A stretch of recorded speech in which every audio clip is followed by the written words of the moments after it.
Hello. Welcome back. Hi. How is everybody? It's been a while since we've talked, or I've talked at you. So this is exciting. I'm so glad to be back. I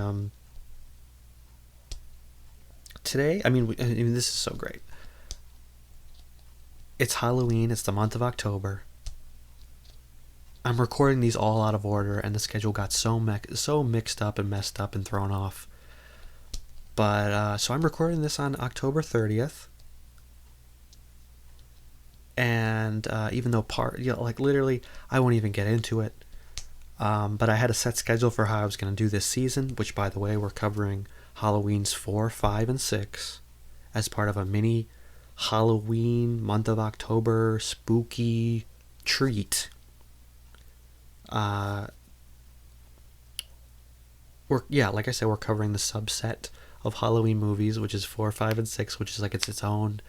I mean, it goes Halloween 1, Halloween 2, Halloween 4, 5, and 6 is like one canonical way of viewing the Halloween movies.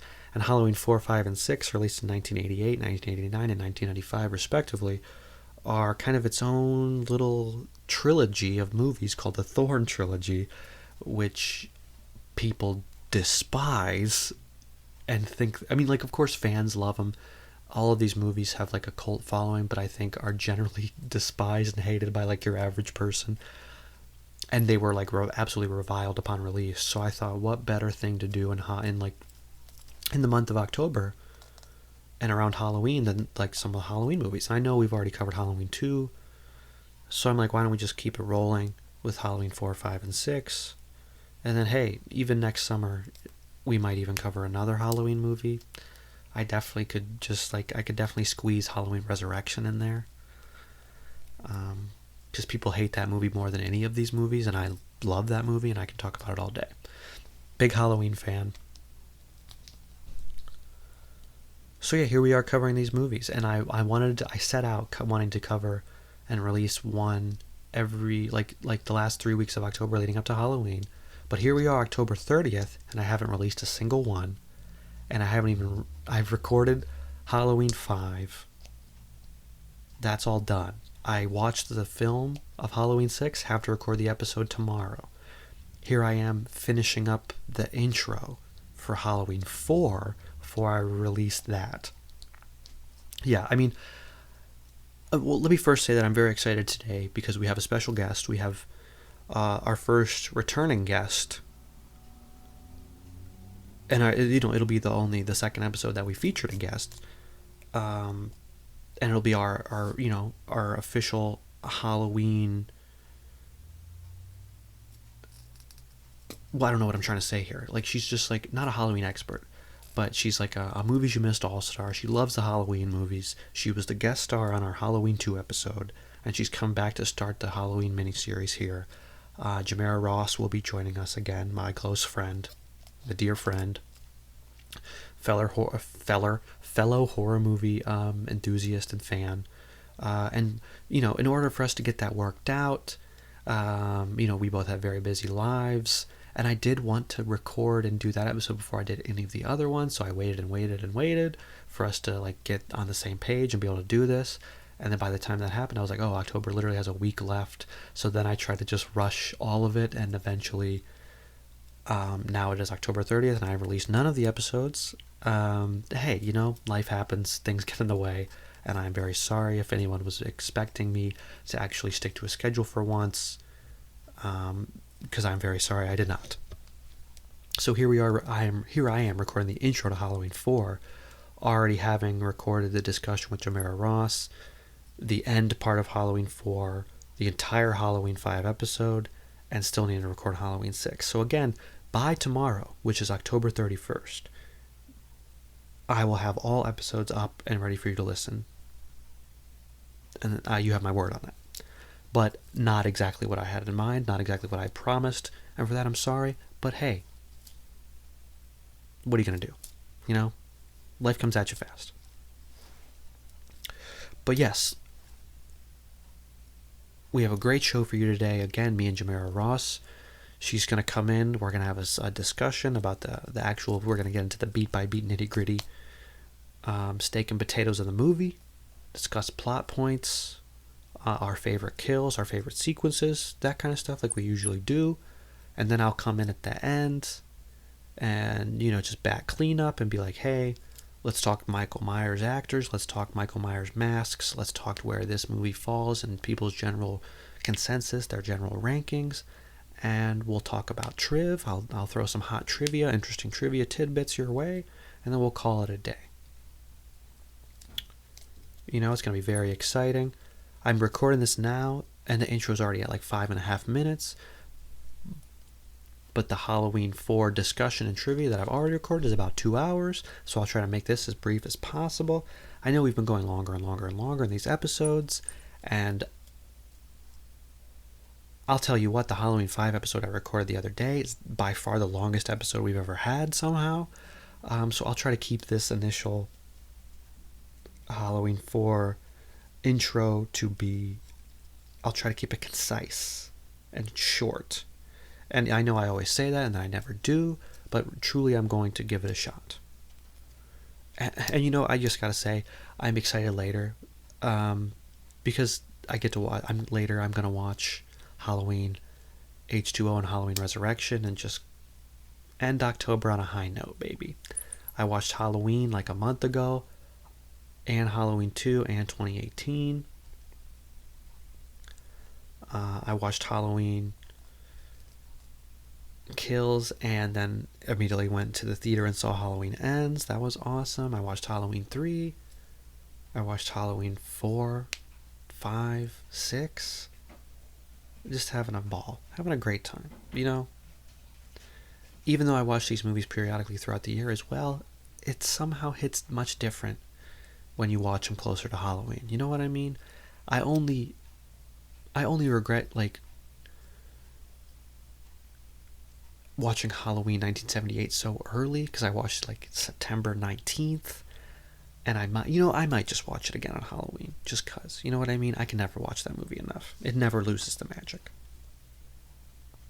But anyway, let's get into it. Halloween 4, The Return of Michael Myers, is an American slasher horror film within the Halloween franchise, which follows serial killer Michael Myers. And in this film, he returns to Haddonfield after 10 years in a coma, after being set on fire and having both of his eyes shot out. In Halloween 2, he's back, and he returns to Haddonfield to kill his niece, Jamie Lloyd, the daughter of Laurie Strode, played by 11-year-old actress Danielle Harris, while again being pursued by Dr. Samuel Loomis, played by Pleasance, who also survived the explosion at the end of Halloween 2. So this movie was released on October 21st, 1988. And it grossed $17.8 million against a budget of $5 million. So a very successful film. Kind of revamped the franchise and allowed it to kind of release like 5 and 6 in the subsequent years. And, it was the height of the slasher craze in 1988. So that's why they wanted to get this out there, and it did well. This movie was directed by Dwight H. Little, who would go on to direct Marked for Death, a Steven Seagal movie. A particularly crazy Steven Seagal movie, one of the more wild ones. Free Willy 2, Murder at 1600 with Wesley Snipes. And he would also direct episodes of 24, Bones, and Dollhouse. This movie was actually written by Alan B. McElroy, which is Dwight Little's writing partner. And Alan McElroy would go on to write Spawn, and he would write Wrong Turn, the original, and the reboot that just came out last year. Both very different movies, but both written by the same guy. Which I must confess I did not like the new Wrong Turn movie. I did not like the direction that they took with it. I thought, of course, the production value was very high, and there's some good actors in there doing some good work. But it's like, I don't know why these people feel like they need to reinvent the wheel. They made like 6 Wrong Turn movies, all based around the same thing, which is just redneck inbred murderers in the woods killing people. People love that shit. People eat it up. Don't really see why you got to change it at a fundamental level, because you're bored with it. Like, obviously people are not, so you should just probably toe the line. But anyway, that's neither here nor there.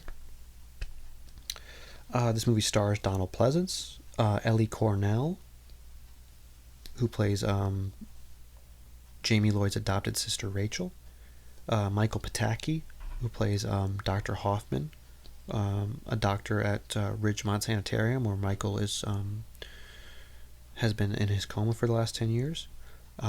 Bo Starr, TV actor, portrays Sheriff Ben Meeker, the Lee Brackett kind of stand-in for these next two movies.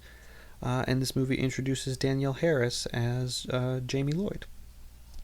Also features Sasha Jensen as Rachel's boyfriend Brady, Sasha Jensen from Dazed and Confused, and Buffy the Vampire Slayer, the movie. And then also featuring George P. Wilbur as Michael Myers. So this movie was produced by Trancas International, which is Mustafa Akkad's production company. Mustafa Akkad, essentially the entire reason this movie was made. One of the producers on the first two Halloween movies obtained all the rights to the Halloween franchise in 1987 and then went about making this movie. And thank God he did.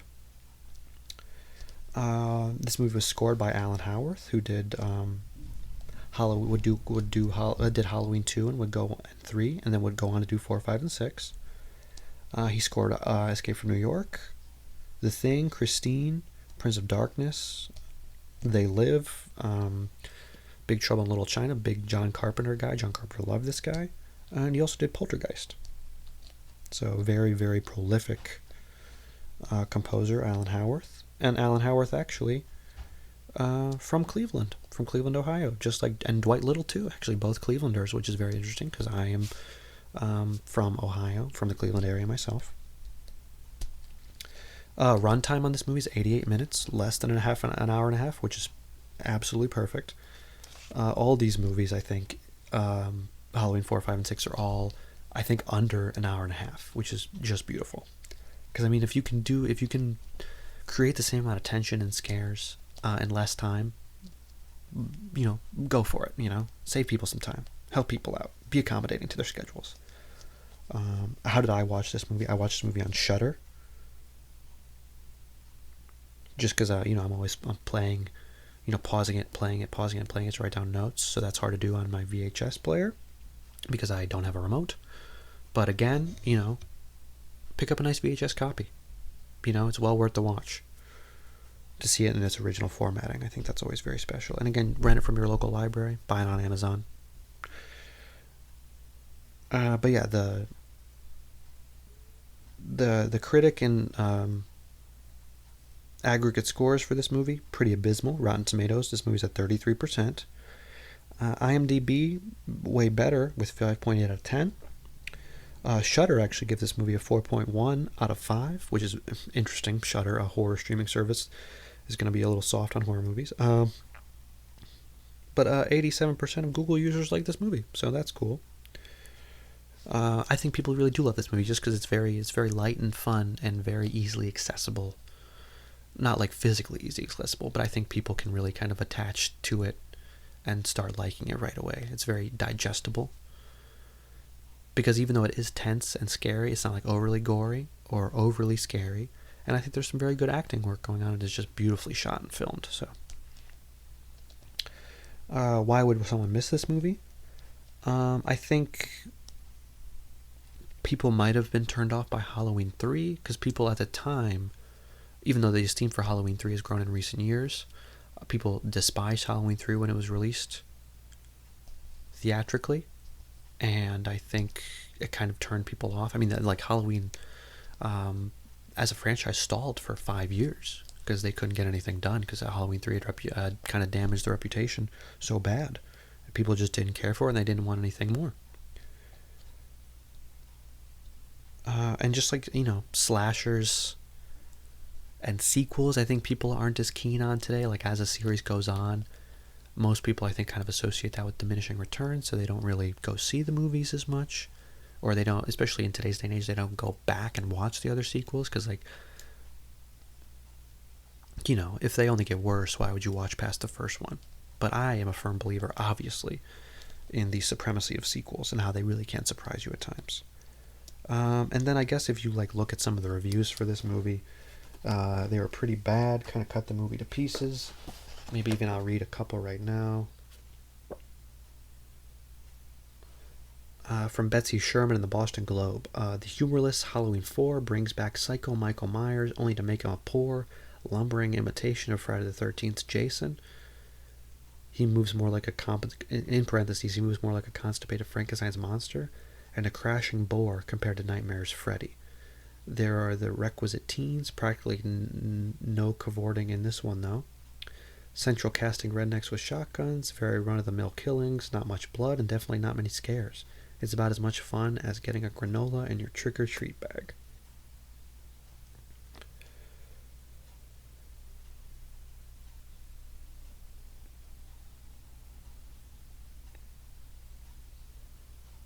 Variety called it a no-frills, workmanlike picture. Karen James from the New York Times is quoted as saying, Halloween 4 seems the latest stage in some curious evolutionary pattern. The slasher species keeps proliferating and getting weaker at the same time. For a short time, the shape's ghost-like ability promises to keep you off guard, but before long, Halloween 4 turns into a series of special effects, including an exploding gas station and electrocution. Does Michael Myers need all this high-tech help? Isn't it enough to just be a homicidal maniac? In this film, suspense and psychological terror have given way to superhuman strength and resilience. The one effectively handled scene is the last, which promises a sequel with a feminine twist. A feminist slasher is probably not what the pioneers of the women's movement had in mind, but at least she'll be different, which is funny because they definitely would go on to kind of retcon the Jamie being evil story. But yeah, critics not very keen on Halloween 4. So I think, and people unfortunately take all that kind of stuff to heart nowadays. Rotten Tomato scores, things like that. I think it really kind of keeps people away, even though it shouldn't. So again, that's why we're here. Hopefully we can shed some light, kind of turn the tide, open people's eyes to like what's good about certain movies. And hopefully Jamera Ross and I's and Mi's, I don't really know what the correct phrasing for that would be. Hopefully our discussion today kind of turns your opinions and your expectations upside down, maybe kind of convinces you to watch it, but yeah, again, I'll talk to you guys again afterwards. We'll go over some trivia and stuff, but for now I just hope you guys enjoy listening to Jamera Ross and I talk about Halloween 4, and again, I'll meet back up with you guys later. Okay, enjoy. Alright. I never know how to start this stuff. What is it called? I'm actually going to already record the intro. And then I'll be like, all right, now. Because that's what you sound like, right? Yeah, I do a voice. I don't do a voice. You do. No, it's different than how you regularly It's just my regular voice. It just sounds weird recorded. I'm here with Jamera Ross. I don't know how you had to do that. To let them know who you are. You didn't have to say my last name either. Literally, we've done this before. Hello. You were a guest on Halloween 2. That's pretty cool. Yeah, you're my first returning guest and your only. Yeah. Has anybody else been on? Nope. There? We're gonna dive in it.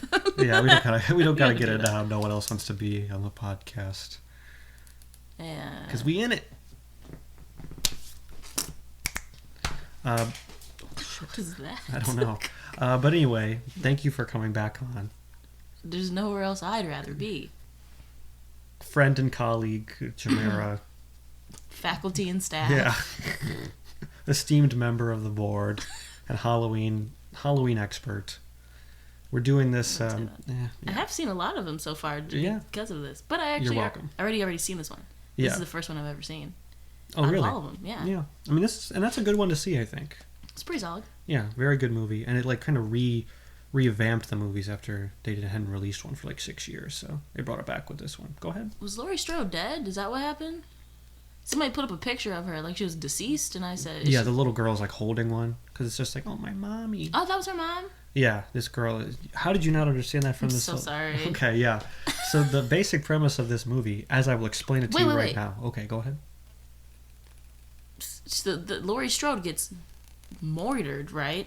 So she's staying. No. Well, she dies. She dies in a car crash. That sucks for her. Speaking of dying in a car crash, you know that actor Leslie something, really short, old, a lovely gay man. No. He's oh my god, hold on. Is this the time? He just died in a car crash. Tell me why. Leslie Jordan. Tell me why I was like Leslie Odom Jr. Him? I've never seen that person in my life. You've never seen him before? I've never seen Leslie. Oh my god, he's an actor, and he just died in a car crash. Well, that is awful. That is terrible. I thought you'd care. I have no idea who that is. He's an actor. He was in Will and Grace and other various I've never seen Will and Grace. things as a funny gay man. That's, oh, well, that is representation. That is awful. It is awful. I'm sorry. I'm sorry for that funny. man and his family. Anyways, she dies, so she has to go and stay with family, and then Rachel and Rachel's parents, you know. Yeah, so she, I guess because Jamie Lee Curtis just didn't want to come back and do another movie, even though she would later. Do you know what made her come back? Money, probably.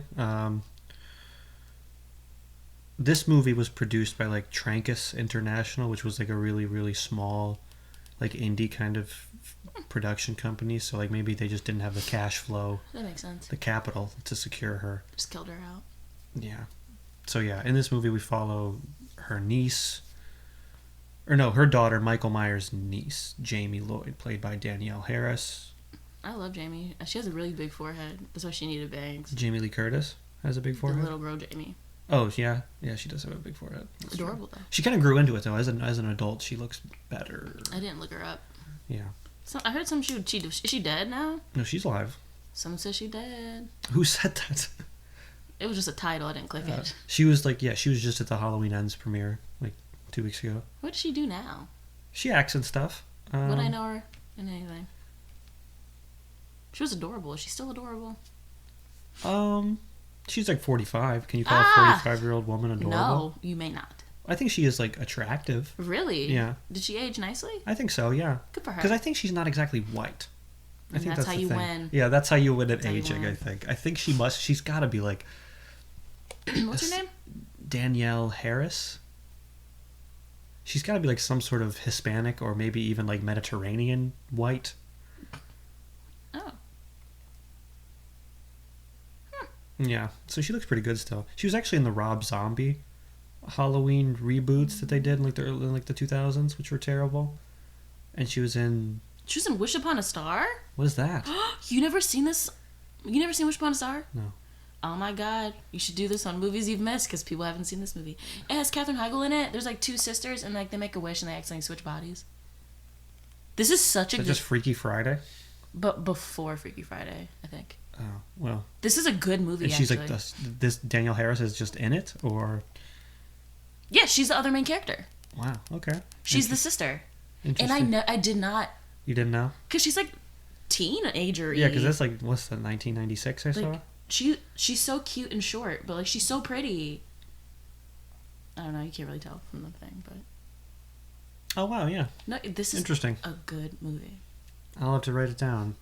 Wish Upon a Star. You did not write it down, but she's in Once Upon a Time in Hollywood as well. Don't know who she plays, but... She's also in these movies called Hatchet, which are like slasher movies that were made in like the 2000s. She's in a lot.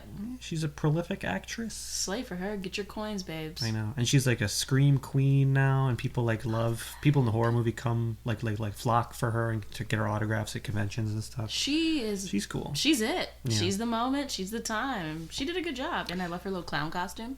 Yeah, she's really actually like a phenomenal actress, like especially in these movies. As a kid, she did a great job. She's great. Like, I don't know what they got to do to that girl to get her to like seem so scared, but I believed it. Because she like screams at the top of her lungs, like she's scared. She's so short though, isn't she? She's so short, and then never really grows in her life. It's so crazy. Yeah. But like relatable, you know? Yeah, not for me, because I'm giant. Yes, for those of you who don't know in the audience, I'm 6'17". You're 5'3". You're petite. I'm not 5'3". Close. Unless it's... Never mind, I don't know. I was going to say... No, you're like 5'8". I'm 5'8" and a half, and my license says I'm 5'9", so... Why did you lie? Because you can. You should have said I'm actually 6'2". They wouldn't have bought that. Yes, they would have. They wouldn't have bought that. I was sitting down though. I guess I could have told him whatever I wanted. They would have been like, okay. They'd be like, stand up, prove it.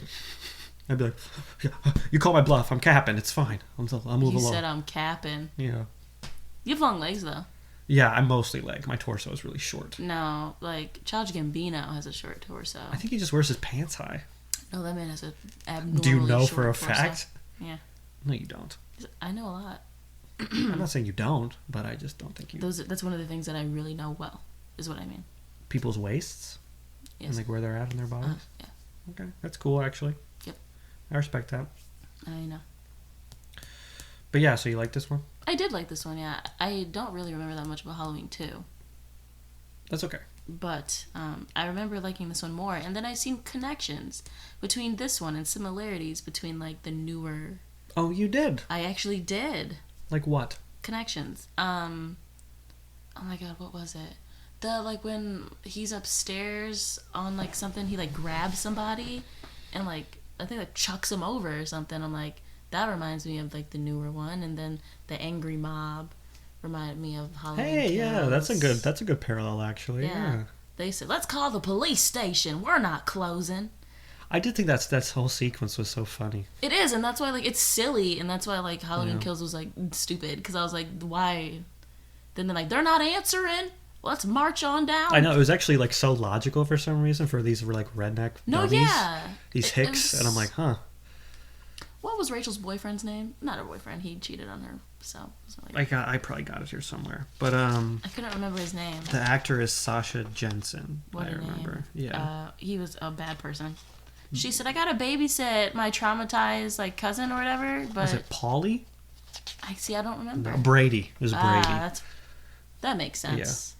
What a douche. Is it trick or treat? And she comes in a big dish. I know. Oh, man. And he's just, oh, Rachel, come back. He said, you said no. I had to keep it going. I know. Man. I felt for poor Rachel. I mean, no offense, Rachel. That girl was way better looking than you. But, like... No, they're not. None of them were really good looking. They were just blonde and white. Both of them. But, like, if we're on the, on the blonde and white scale, I think the other girl was better looking than Rachel.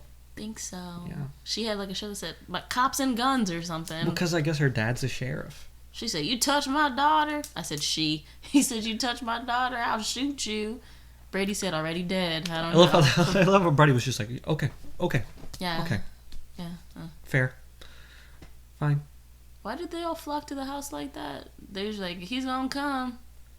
I guess because they want to just get to, like, one location so they could barricade it or whatever.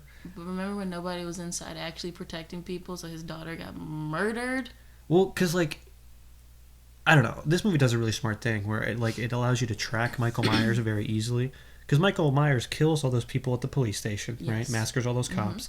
And then as soon as they leave the police station to go to, like, the sheriff's house, you see Michael Myers, like, stow in the back of that other cop's police car.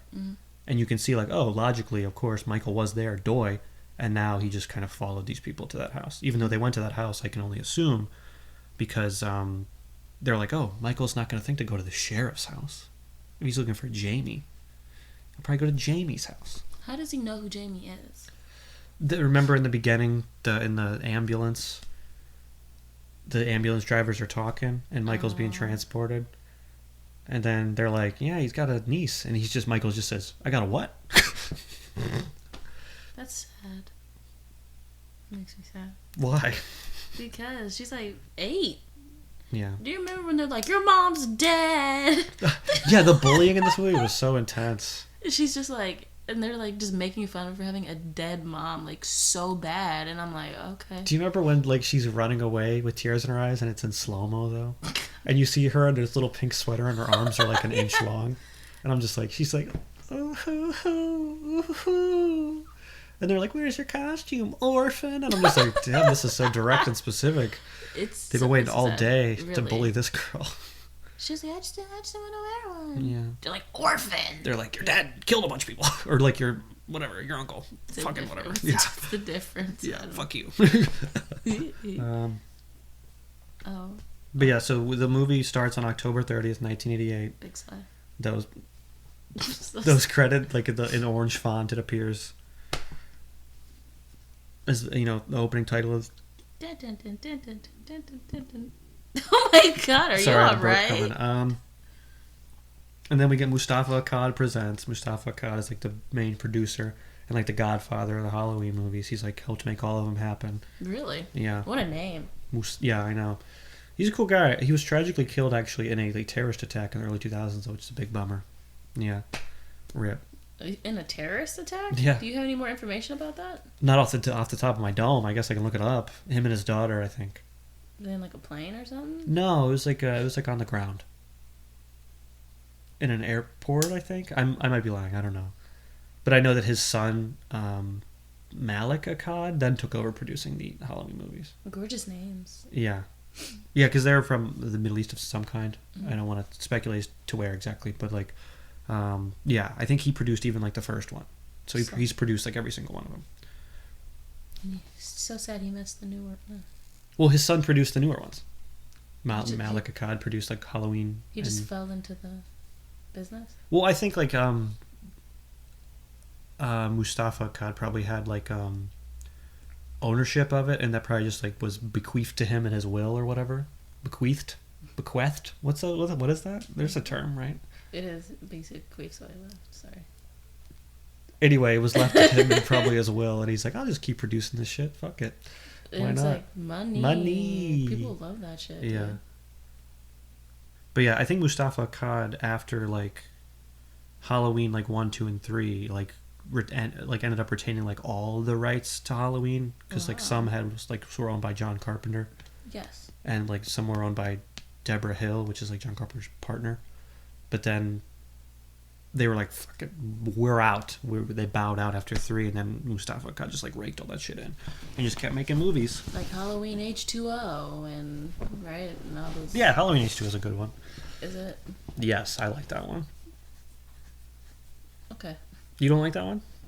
You know I've never seen that. I've never. Well, you know the name, so I just maybe. Because I bought it for you a long time ago. Is that true? Yeah, it is. It was like a combination with like Halloween, like I don't know. Yeah, you're literally capping, dude. Oh, I think. You bought me a combination of like Jason X. What's the difference? Freddy versus. They're totally different movies. Yeah, Freddy versus Jason and Jason Goes to Hell. Because like Camp Crystal Lake and that, but Yeah, it's like totally different. slashers. Yeah, they're not. They're not all the same though. This is like blasphemous. Actually. Is it blasphemous? Yeah. My brain gives. Oh God. Yeah, I can't believe you even said that. Well. But yeah, the credits roll over like shots of like dilapidated like farmhouse, and like there's like farmhouses and farm equipment like decorated for Halloween. You remember? I do. Yeah, that was cool. Very seasonal. It was cool. Yeah. And Halloween like 1 and 2. I'm reading my notes. Oh, I know. I wanted to knock it out of your hand because I'm messing What with if you. I deleted something? Oh, did you? I don't know. I can barely see this far. Just put it closer to your face. Okay. But yeah, so it starts at like Ridgemont Sanitarium, where Michael Myers is said to be transferred back to Smith's Grove by like 2 EMTs. It's thunderstorming. It is thunderstorming. Any comments on that first set piece there at the Ridgemont? It's a Ridgemont. Ridgemont Sanitarium, where he is at the beginning of the You movie. pay attention to like really. I wrote it down. Specific I wrote it down. Okay. Yeah. Because mine don't start. Mine. Your notes. Starts. Stuff I was like, damn, that's crazy. When he's in like the hospital. Well, no, I think it starts when he's in the like car or something, and that there's a doctor there, and like he takes the doctor's head like this and goes like. It's just blood and guts, and I said, "Oh my god!" Is that where he puts the thumb through the guy's head? Yeah, that's like those EMTs. No, yeah, we're about to get to it's that. the same scene then. Yeah, that's where I started at. I skipped all the. Okay, so I'll get through my stuff real quick. So there's like that kooky orderly there. That's like. What a guy! Yeah, I love him. I know. He's just like, oh, you're transferring Michael Myers. Really, really excited to see that guy go. And then like the guy like has to jump away because one of the inmates like swipes at him and he's like, oh Jesus Christ, and the guy's like, Jesus ain't got nothing to do with this place. Do you remember that iconic line? You should get that tattooed on your chest or not. And I'm the place. They're like, are you the place? And I'm like, Yeah, No, no, that's Jesus does have something to do with me.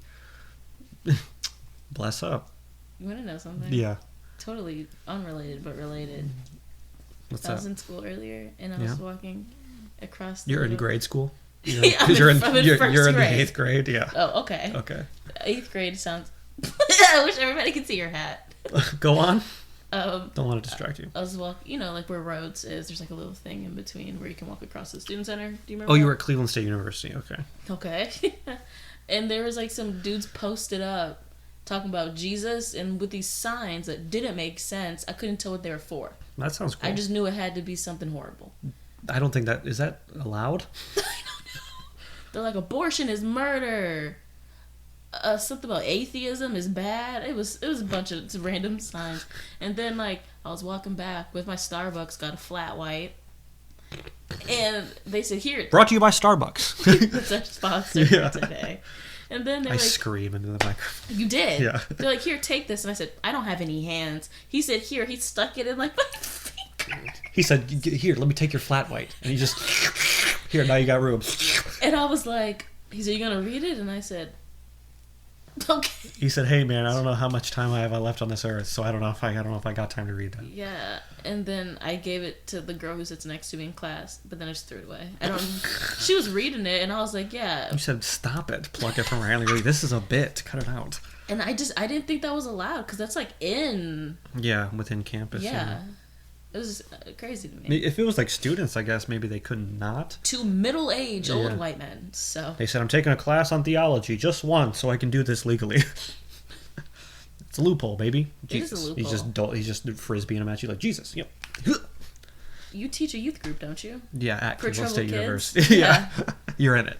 That's how we met. You guys sang about Jesus and how much you love him. Jesus. Jesus. Yeah. You said, "Oh, come together and praise the Lord." I think you lead a youth group. I think that was more than I've ever I sat known. in on one of your youth groups before, so like that's why I know that song. I'll just get up there and be like, "Yeah, Jesus." They call you Pastor Jace. PJ. I love that. You look like you should be a priest. I shouldn't be a priest, I don't think. Why? I don't All your know. sins are washed away. Become a priest. I'd have to read the whole Bible, though. Do A you? lot, yeah. I don't know. think you do. You'd have to be able to quote it. Google is free. I'd be like, what am I trying to say here? Hebedicius 9:4 says, You could be like "Be in still, Fleabag. buddy." I've never seen that show. Are we plugging Fleabag right now? Sponsored by Fleabag. Fleabag. Phoebe Waller-Bridges. Yeah, over. It's not even on anymore. It's literally over. Because there's only like 2 seasons. So good. But like that could be you. He's really hot though. Fleabag? He's really. Have you seen the guy? Who's No. You know who's not hot? No offense. Who? Phoebe Waller-Bridge. No, she isn't. Yeah. But like they fall in love, and it's like riveting. It's crazy, and it's like they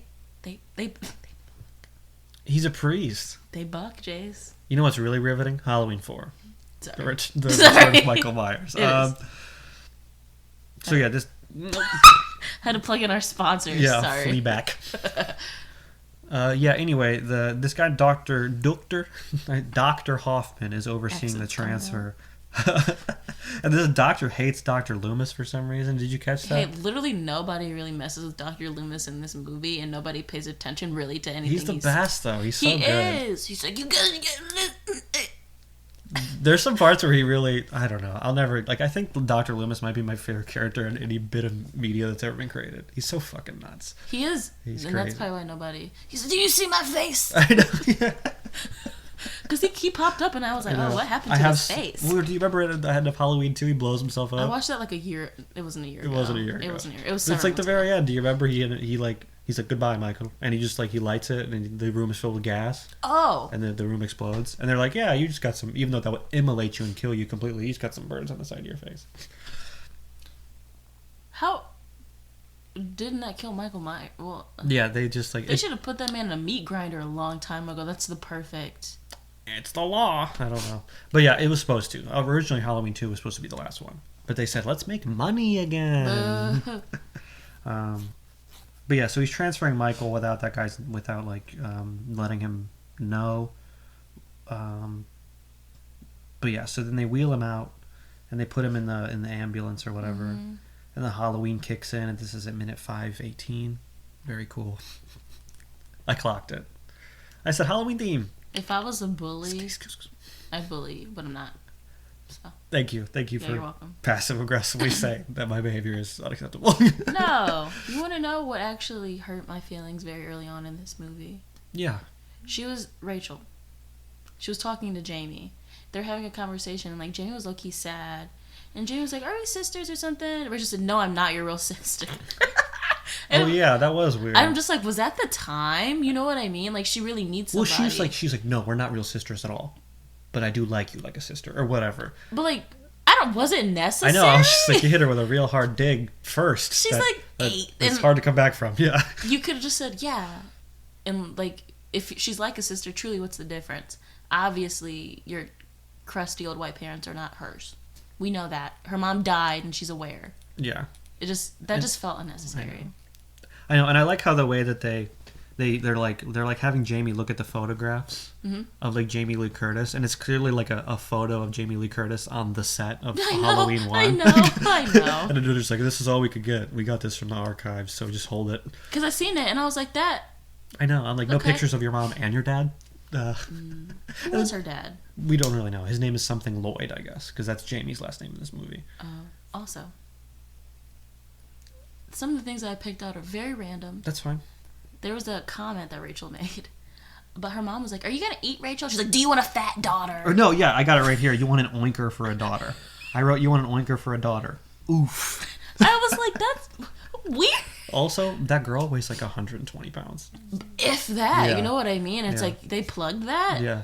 And I was like, okay, girl. What a time. What a time. time. But yeah, so Michael's being transported, and they're like, does this guy have any family left? Yeah, he's got like a niece or something. And then Michael activates and sticks his thumb through that guy's head. That was rad. Why does that make him activate? I don't know, because he's been in a cult. Because he just like these movies, starting with this one, I think. Well, starting with like part 2, kind of. They create this narrative that like Michael just wants to kill all the remaining members of his family. But why? Just cause? Yeah, I don't know. Because he's like psychotic. But like, because they did it in 2. Because they set it up in 2. They're like, oh, Jamie Lee Curtis is Michael's sister. And he killed the one sister, and now he wants to kill the other one. And now, because Jamie Lee Curtis is dead, he's like just going down the line. He's like, well, we gotta kill Jamie Lee Curtis's daughter now. And it's like, I don't really know why. What was his childhood like? Probably bad, right? Well, I think he spent most of it in like a mental institute. Because it was crazy. Well, because he killed his oldest sister, Judith, in Halloween 1. And that was in like 1963. So he was like 6. Why would he kill her? Because he's like psychotic. It's not a good enough answer. Well, I don't know. Well, I don't know if they ever really explain it. Like That's he's just like he's like the manifestation of evil in this child or something. Didn't they try to like show in his childhood in the Rob Zombie one? But that one was bad, right? Yeah, that one is awful. Oh, somebody should do better. I don't know who. I guess they do explain it more though, because he has like a very, very, very troubled life in Halloween 2007. Like his mom is like a prostitute and like an addict, I think, and his father like leaves the family, and he has like an abusive stepfather, so he kills all them. At that point, I get it. So like Rob Zombie's like, let's try to explain it, but I think it's even scarier without an explanation. How so? Because like it just shows you that like people can just snap for no reason. Oh yeah, people are horrible. Yeah. Would you kill people? No. Probably not even in self-defense, honestly. I've seen you murder someone before, so I definitely. Why am I standing right here then? Because I never told anyone. Why are you telling everyone now then? I retract. Thank you. I'll edit it out later. I won't. I'm too lazy. Do you know how to edit stuff? Yeah. You're like tech savvy. I could never. I barely know how to. Yeah, I can download Audacity and hit play. Stop. Audacity's the program we're using. Free plug for Audacity, by the way, which is a free program.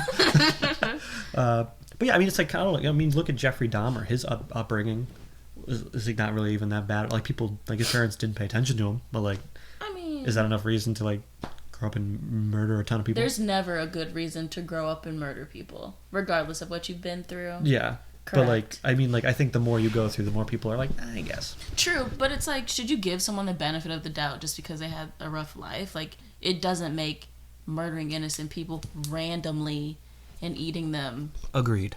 Like, it does. Like, you never seen the Evan Peters one? Yeah. Yeah. You never seen it, right? No. Yeah. No, chill. Sorry. It's okay. It definitely does go into like a lot of the childhood stuff, and different than the movie that we seen together with Ross Lynch. My friend Dahmer, I think was the name of it. Yeah, that one was different. But, like, it, like, gets you to almost feel bad. But it's like, you gotta be like, oh, regardless of what he went through, like, it doesn't matter. Because he targeted people of color, and that's wrong. Yeah. Well, and a lot of people go through a lot worse and they don't do that kind of stuff, so, like, I don't know. Because, like, a normal person would not. Yeah. So, like, it's just... This blanket smells so horrible. I think your cat peed on that blanket. It smells really bad. Sorry. What is that? Piss. My cat doesn't pee on stuff, I don't think. And who did, baby? No. My aunt has, like, slept down here when she would, like... We don't gotta get into this right now. Anyway. So we see... We see, like, Jamie is in her room looking at pictures of Jamie Lee Curtis, and she's, like, attacked by Michael from under her bed, but it turns out to be, like, a dream slash hallucination type She gets thing. a lot of those, but some of them are real? Question mark? Yeah, I know. Well, because we see the ambulance outside of the house when she's looking out the window during the thunderstorm. I love how we're, like, just in the barely beginning of the movie. Well, yeah, we vibe it. okay. We're going at our own pace, doesn't matter.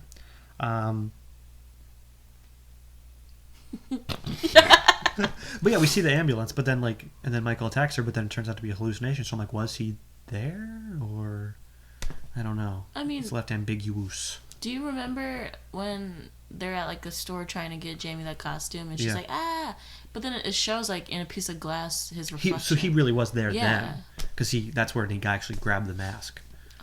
Yeah. What do you think of the mask in this one? I have a note about the mask in this one, actually. Hold on, where's my note? Oh, I don't like it. It looks funny. Why does it look like that? Yeah, it's like, because it has, like, no features. No, it's just, like, soft. Like, the other one had, like, at least, like, cheekbones and, like, smile lines, kind of. Yeah, this one has, like, nothing, yeah.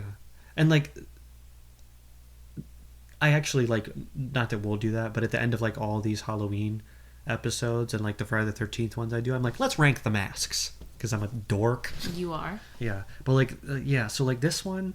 And, like, a lot of the other subsequent sequels have such a hard time, like, getting the mask right, and I don't understand why. What's so hard about it? Like, you have the original, like, the look of it. It's in the movie that I assumed you watched to help you make this movie. Mm-hmm. So just try to make it look just like that. But they have such difficulty doing it. I don't understand why. Yeah, this one specifically was horrendous. Yeah. Like, this one, the one that the one from Halloween 5, which is, like, the next movie I'll do, truly terrible. They look awful. Yeah, no. This one, like the hair too is weird, and like I don't know, just like there's like no features. It's like not bad. Scary at all. No. Yeah, it's super weird. Yeah, you want an oinker for a daughter, but yeah, it turns out Rachel has to like babysit Jamie. She's pissed about it. Oh man, she's mad. Her mom's like, her mom's dead. Come on, Rachel. I know. She's like, I have a date with Brady. You don't know how important this is. I said, honey, you want grandkids? I know. Seems not important. No, not for Brady. That being said, though, it is super annoying for a mom to be like, hey, today's the day. Today, like, you're going to no notice. You do it to babysit. And I'm just like... Because she had plans already. And it's like, your adult plans. I mean, you took this little girl, so... Yeah, I know. Yeah. I'm not her parent. You're her parent. Yeah. That's why she fucking dies at the end, bitch. She doesn't really die, though, anyway. Bucky. Remember Bucky? Who's Bucky? Bucky dies. Who's Bucky? You don't pay attention to the minor characters? Bucky, it says name tag says Bucky on it. They're at like some power plant thing, and then... His name was Bucky? His name was Bucky. It said Bucky. That and he said, who are you? He's like, I'm calling the cops. Don't you go anywhere. Don't you go anywhere, yeah. And then, like, Michael just starts walking to him, and he's like, hey! And then Michael just flops him onto the thing, and Bucky somehow, like, takes out the entire power for the town by just throwing this guy into this thing. I was like, man, is that how power works? R.I.P. Bucky. Is that how power plants work? If you just shove something into a thing, it just destroys probably the whole town, basically. Yeah, but we cut to Loomis, and Loomis is at the doctor's office or whatever. He goes to the hospital. And he's got like this, like the scars on his arm and his face, and he walks with a cane. And like we cut to Loomis, and he's busting in on Dr. Hoffman. He's like, "Why wasn't I notified?" They said, "Yeah." Well, it's funny because he's just like, "Why wasn't I notified?" And Hoffman's like, "About what?" And Loomis is like, yeah, you damn well know what about what, dummy? Michael. He's like, oh, He's like, yeah, oh, I was what? like, yeah. I know. And it's so funny because he's just like, yeah, you know what today is, right? Today's Halloween. It's been 10 years since he did the thing from the other movies. And you guys transferred him on this day. And the guy's like, literally, it's fine, dude. You need to relax. Nothing's going to happen. Yeah. And then the guy literally gets the call that's like, oh, wait, what happened? Oh, man. Loomis, hey. And literally, like, the guy answers the call.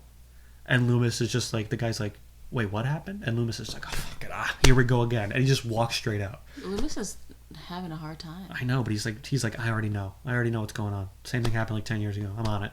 He always has to save everyone because everybody else is so stupid. So incompetent, yeah. So they go to the crash site. And Loomis straight up just wads into the river in his regular clothes. I thought that was, I was like, man, this man is a man on a mission. He is. I know. He's just like, so what happened here? And they're like, crash. And he's just like, let's see. And he's I like the noises. into the water. And like, I love how they're like, oh, it's just a crash. Ambulance flipped over. It's whatever. But the inside of the ambulance is like just splattered in blood. It's just painted red. I said, oh yeah, that's a car accident. That's what it looks like after a car accident. Like people got butchered literally. But Loomis knows. He's literally on top of it. He's like, I don't need anyone's confirmation. I'm going to go to Haddonfield. And they're like, why would you go to Haddonfield? And he's like, because they literally did it already. It happened 10 years ago. And then after that is when he sees Michael, right? From like across. Correct? That happens. Yeah, so we see Michael, because Michael, I guess, has just walked after crashing the ambulance. He just walked on his way to Haddonfield. Very fast. Yeah, Very super fast, walker. because he's barely a guy. But yeah, he's like bandaged up. He has bandages all over his face. And he kills like a mechanic for his jumpsuit. Yes. Yeah. And Loomis arrives at the same station like hours later. And he finds the mechanic like strung up in chains and like a waitress murdered before coming like face to face with Michael in that diner. Because he walks in and he's like, and he looks into that room and Michael's just standing there in the mechanic jumpsuit, but like a wrap. He's got a tortilla wrap on his face. If you don't have a Halloween costume, that's what you should be. Tortilla. Tortilla, yeah. That's a good one, actually. Do you have a Halloween costume? I was thinking about going as Loomis, actually. I have several ideas. Do you have Halloween plans? Yeah, I have a Halloween party on November 5th. You don't have it? Why? It's not my Halloween party, I don't know. Whose is it? Mona's. I bet it's going to be fun. Me too. I bet as well. Julia was supposed to have one. I'm sorry that we're just talking about people that you guys have no idea who they are. Okay. But my friend was supposed to have one this weekend, but she canceled last minute. Julio? Julia. Oh, sorry. Yeah, Why Julio. did they cancel? I don't know. For their own mental health, I guess. Which, hey, we're huge advocates for mental health on this show, so good for her. I'm kind of a therapist, if anyone gives a shit. Yeah, I'll put a link to her website in the show notes. She doesn't have a website, but I'll give you guys her phone number so you can call her. 44444. Dial 4 for murder. Anyway. Do you know what I was gonna be? What? The dude from Hereditary. The dude, the boy. You're gonna be Alex Wolf's character? Yeah. That's funny. Isn't that funny? Yeah. I was trying to find something that was kind of haha, but like good. You do got curly hair, like I you know, got. but like low maintenance. Yeah. And there's like the scene where he has like the crown and like blood on his shirt and like a hoodie. Yeah, and like blood on his nose. And then a broken nose, and I was like, would you break your nose for the costume? yeah, That'd be cool. it's worth it. That's very cool. So I was That's a thinking, good costume, though. right? I had a few options up in the air, but I think that's. We can go over our Halloween costume ideas off mic later because I like to know what yours are, and I like to hear your I opinions. have another on one mine. that's kind of funny as well, but We'll talk. talk. But yeah, I forgot to say, Loomis, when he's like at the crash site, he has a good quote because Dr. Hoffman is with him, and Dr. Hoffman's like, it couldn't have been Michael. Michael couldn't have done this. I mean, he's been in a coma for 10 years. His muscles should have atrophied by now. This is good. And then Loomis is like, you're talking about him like he's a man. Because he's not a man, bro. He's pure evil.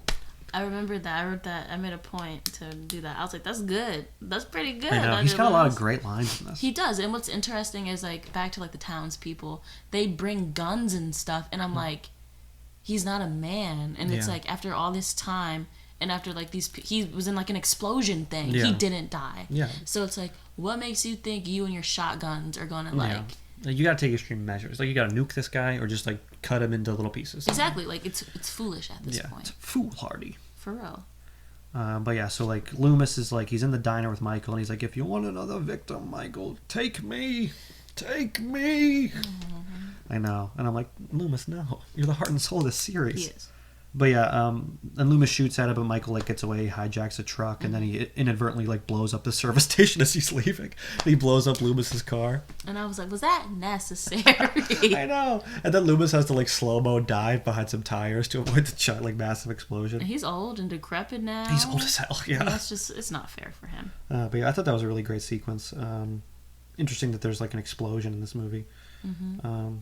But yeah, meanwhile, Jamie is getting brutally bullied. Because we cut to Jamie getting bullied. But she's saved by like Rachel and her friend Lindsay, and they head to the costume shop. But yeah, Jamie's got like a little pink cardigan and overalls on, like jean overalls. It's really, really cute. Adorable. Yeah. She's so cute. She's adorable, yeah. But we see the tow truck that Michael just hijacked right in front of the drugstore. Which leads to like the sequence we talked about earlier where Michael like confronts Jamie in the shop when he goes to get his mask.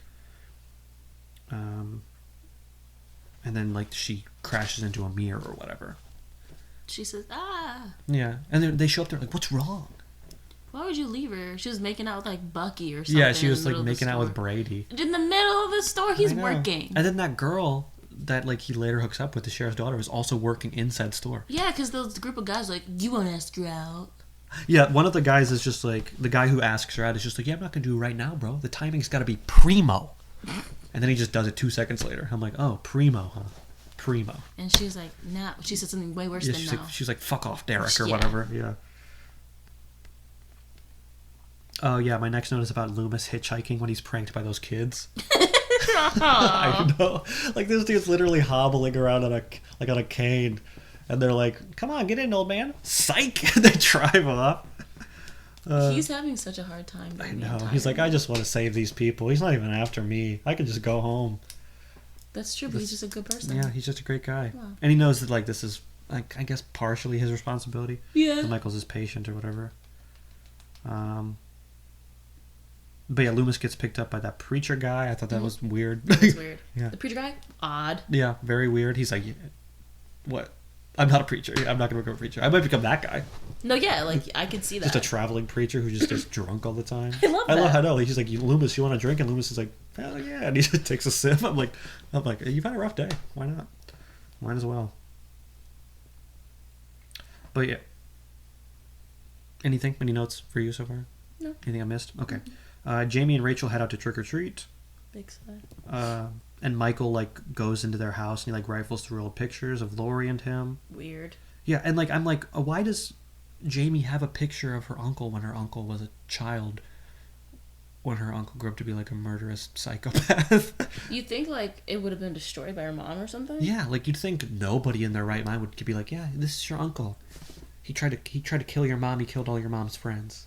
So Maybe just a little something to remember him by. Like, snip up or something. Take it, throw it in the garbage. Burn I would have it? no pictures of that man. No. But yeah, Loomis finally ends up at the sheriff's station, where we meet Sheriff Ben Meeker, and he explains the situation to the new sheriff, who like of course dismisses him on the grounds that like Michael has never even seen Jamie before. How could he even know about Jamie? But Loomis, he's not fooling around. No, he's he not. lights this fucking guy up. He starts screaming at this guy. Because he, like, travels for, like, a little bit to find this dude, and, like, well, he doesn't work here anymore. Oh, yeah, because he's trying to talk about, that's a good point, he's trying to talk to, like, the sheriff from the first movie and the second movie, whose daughter was killed by Michael. And they're like, yeah, man, that guy retired, like, 9 years ago. And he's like, well, who's the new sheriff? And he's just like, yeah, Michael's not coming here, you're lying. And then Loomis, I got the quote right here. And I would try to do my Loomis impression, but I don't want to embarrass myself. You should. He's like, 6 bodies, Sheriff! A filling station in flames! That's what I've seen between here and Ridgemont! That's good, actually. He's here, in town, to kill that little girl and anyone who gets in his way. Thank you. So even, like, the random people, are they really in his way? Not really, but like, he just likes killing people. Oh. Yeah. But I love how Ben Meeker's like, yeah, I don't really think he's coming here. And Loomis is like, he's fucking coming. He's not fucking around. He's not fooling around. He's not. Even though Ben Meeker is like 6'5" and Loomis is like 5'2" on a good day. He's so tiny. I know, he's just like getting all up in this guy's face. The guy's like, okay, fine, dude. I'm on board. Whatever. Let's go look for this fucking guy. But yeah, so then we, while they're trick-or-treating, Brady is like caught at that girl's house. But as a result of this, Rachel and Jamie get like separated. Because she's like, Brady, how could you? I know. And Jamie's like, I'm just trying to get candy. I'm going to the next Her house. friends are like, let's go, Jamie. Yeah, because she suddenly has friends now. Where were they when she was getting bullied? Yeah. Where were they? Where were they? Yeah. Oh my god. Borping. It sounds like you ate like beans. Just Baked beans, anyone? you. I know I see them. Like I would like baked beans. Black beans, I would say. Black beans are good, yeah. Plain black beans, not warmed up, just in a can. Yeah, you just open the can and just drink it like water or something. So this is my smoothie. Ew. You seem like you do that, yeah, for sure. But yeah, so like at the local bar, the oddly intuitive redneck patrons head to the police station to see what's going on.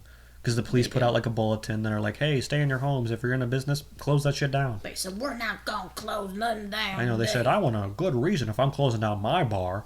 There's no answer at the police station. Let's go, boys. Something's afoot. Townspeople. Townies.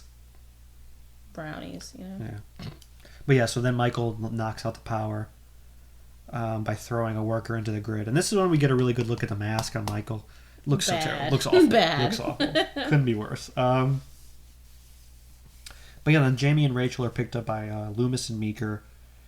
Do you remember this thing where those people, like, you think there's multiple Michael Myers at some point? Because those kids are, like, pulling a prank on them. Yeah. They see Michael and they're like, whoa, is that him? And they're like, yeah. And they're like, wait, whoa, is that him over there?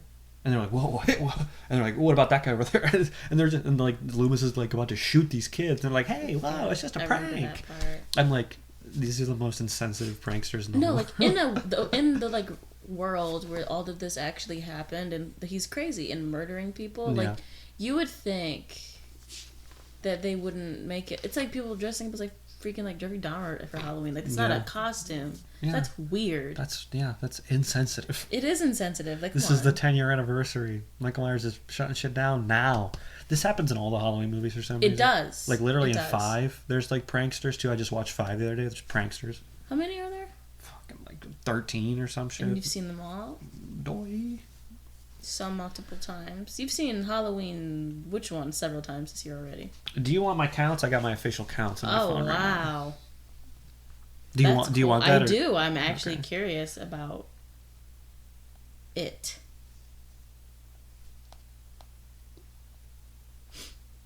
Okay, so like this one and Halloween, like Halloween 4, 5, and 6, which is what we're covering on this podcast. Yeah. I've seen too many times to count. Okay, no, like I feel like you texted me like kind of recently, and you were like, "Oh, I watched Halloween 5 or something for like the whatever time." Oh yeah, within this calendar year, I've watched them 3 times. Is everything okay at home? Everything's great at home. I'm living my best life. You just got that condo, right? Yeah. Downtown? Yeah, downtown condo. Paid for by your new job working at... I'm a billionaire. Okay, yeah. Yeah, no. I work at being a billionaire. You work on Wall Street. Yeah, I am Wall Street. I created the movie Wall Street, actually, with Michael Douglas. But yeah, I've seen Halloween 1978. Wolf of Wall Street? I've seen that one, not the one with Michael Douglas. That one is actually better than the one with Michael Douglas, in Probably. my humble opinion. You're I've seen the first one and H2O and Resurrection like probably like 5 or 6 times. This year? Or No, just in totals. In totals. Is H2O about water? Is it No. underwater? No. It's Then a common misconception. It's just Halloween 20 years later. So then they call it H2O. It's pretty stupid. It's not great? It's a good movie, but the title is dumb. Oh. But I've seen the Halloween that came out in 2018. I've seen that 4 times. That's a good movie. Halloween Kills, I've seen 3 times. Hey, why on earth would you watch I like it now. That movie's so bad, Jace. I watched it again recently. The fact like that you week. had to watch it so many times. Only 3. To like it? Listen, man, sometimes when you go to a movie and you have these expectations, it can kind of ruin it. That it would actually be good? But when you show up without the expectations, it can surprise you. It was fucking horrible. I like it. Buddy. I'm a big fan now. You're a fan of everything. No, I don't like... Yep. I love all the Halloween movies. Well, I don't like the Rob Zombie ones, so there you go. Hate those. There's more than one? There's 1 and 2. They should have stopped. Rob Zombie does not know when to stop. He still makes music, for God's sake. I was about to say. What is he a part of? Robert Zombert. Is he in a group? No, it's him. Just and Rob he's like Zombie? a backing band, I think. Yeah. That's a cool name, though. I know it's not his real name. Let me look it up. Wouldn't that be so cool, though, if his real name was Rob Zombie? I don't think any sort of, like... Jace Martin Cudlin. Jace Martin Zombie. That'd be pretty cool. You get the short end of the Yeah, stick. Robert Cummins. Cummins? Cummings. Huh? Yeah, his name is not Rob Zombie. It's Robert Bartlett Cummings or God, something. like the Bartlett. pear? No, it's actually Bart Leh. Bartlett. What does he look like? A zombie, kind of, actually. Somebody let him make a movie? Yeah, he's made a bunch of movies. Are any of them good? I don't think so. What are they? Anything I know? The Devil's Rejects. When Let me go to his filmography. House of a Thousand Corpses, The Devil's Rejects, Halloween, Halloween 2, The Lords of Salem. He did a remake of The Munsters recently. The who? The Munsters, it's like The cheese? Yeah, it's a movie about cheese, the history of Munster cheese in I America. would watch that. Why? I don't know. Have you ever had Munster cheese? Yeah, it's good. Have you seen the TikTok? It's like, have you ever had a Krispy Kreme? No. And was it crispy? That's funny, but no, I haven't seen that. That's funny. I like it. Me too. Okay. But yeah, so we see a shot of Michael, like the kids are like, oh, get out of here, go home, kids. And then they drive away and they see like the real Michael standing in the middle of the street. Pretty scary scene. But yeah, the gang heads to the police station, only to find the deputies massacred. Because I guess like one is missing an arm. Michael had been there. Michael has like came to this with a plan. He said, boom, get a mask. Number 2, knock out the power. Number 3, kill all the cops. Get his outfit too. Yeah, right, exactly. So like actually contrary to the first one, he had way more of a plan than he did in 1978. Anything I've missed so far? You're good? Caught up on notes? So, yeah. Okay. Yeah, but the local boys roll up. Local boys. And like Loomis actually like basically mobilizes them into like a lynch mob of sorts to hunt down Michael because the police are gone. Of course. Which yeah, I wrote parallels to Halloween Kills. It So does, yeah. Smarties, Yeah, smart boys. what can I say? Like it literally Ben Meeker's like, let the cops handle this, and that redneck is like the last time. Ooh, got him. That's not the redneck way, I don't think. Is it? No, they're usually way stupider. They're like cops or whatever. Yeah, they said yeah, I don't know. Yeah. Maybe maybe the 80s were different. I don't know. I was gonna lie. Maybe You were, rednecks. though, Maybe right? rednecks hated the cops like everyone else did. You're 40? I was 900 years old. How old are you now? Well, I guess 940. If you're born in 1980, you're 40 now? 42. Yeah. That's ugly. I know, ain't it? Imagine being 40. Ew, right? That's so Yeah. gross. We're way younger and cooler than 40. So, Oh, yeah. Like, I'm literally a baby. As I said in earlier, diapers, she's literally so. in 8th grade, so... First degree. Forced. Exactly. Yeah. I literally can't even spell grade. That's how young I am, so... You sound like a grown man who needs a job. Damn, I have a job. Archibald. Archibald. But yeah, meanwhile, I have a job. Meanwhile, You said just so you know. just so everyone knows, I have a Yeah, job. he has a full-time job. He works every day. Yeah. Besides Saturday and Sunday. Just so you know it's legit when you have the weekends I'm a off. weekend warrior, baby. Everybody's working for the weekend. Boo! Meanwhile, do you want to take the reins? I actually don't think I can. Yeah, you probably can't. Yeah. Actually, yeah. Michael has stowed away in Deputy Logan's car, headed to the Meekers. That's where shit goes down. But do you remember the mob accidentally kill someone named Ted Hollister? They're like, shit, we killed the mob. They like roll up and shoot the shit out of somebody. Why would they do that? Because it turns out that Ted Hollister was like one of the people who was wearing Michael masks as part of the prank. So like this script, airtight, baby, airtight. You think this prank is happening for no reason? Psych! It's gonna distract the lynch mob guys so that Michael can safely get to the Meeker house unharmed. How does he know where the Meeker house is? Because he stowed away in Deputy Logan's car. Deputy. But yeah, so the Brady's girl is actually revealed to be like Sheriff Meeker's daughter, and now she, Brady, Loomis, Deputy Logan, Meeker, Rachel, and Jamie are all awkward, right? I know, are all like, I know they like have to be there for their own survival. Didn't she throw coffee on that girl? Slay. Because she's like, yeah, you need to put out if you want to keep a man, and Rachel just throws coffee on her. Because I'm like, yeah, that's like the most disgusting thing I've ever heard. Yeah, they're like, they're gonna keep leaving you, girl, I know. unless you put out. She's like, you'll never be able to keep a man that way, and I'm like, no. 80s, you know. Yeah, I know. But yeah, Ben Meeker is in contact with like the state police, and the state police, I guess, are sending reinforcements. Remember that for later. But yeah, so then like Loomis heads to like the Carruthers, like Rachel's house, Yes. to try to find Michael, while Meeker heads out to stop like the out of control mob because the mob just killed that kid, which like then in turn has like Meeker have to leave, so then everyone is kind of left unprotected. Boom, boom, boom. This script can't be stopped. Everything makes stop picking your nose, please. It's my nose piercing. It was. She was picking her nose. No, it's my nose piercing. The little like. She was picking her nose. There's like the long piece of metal that's in there, and it's like. No one is relating to what you're talking about. If you're not cool and you don't have any tattoos or piercings because you're literally like. Because that's what makes you cool. That's what makes you cool these days, huh?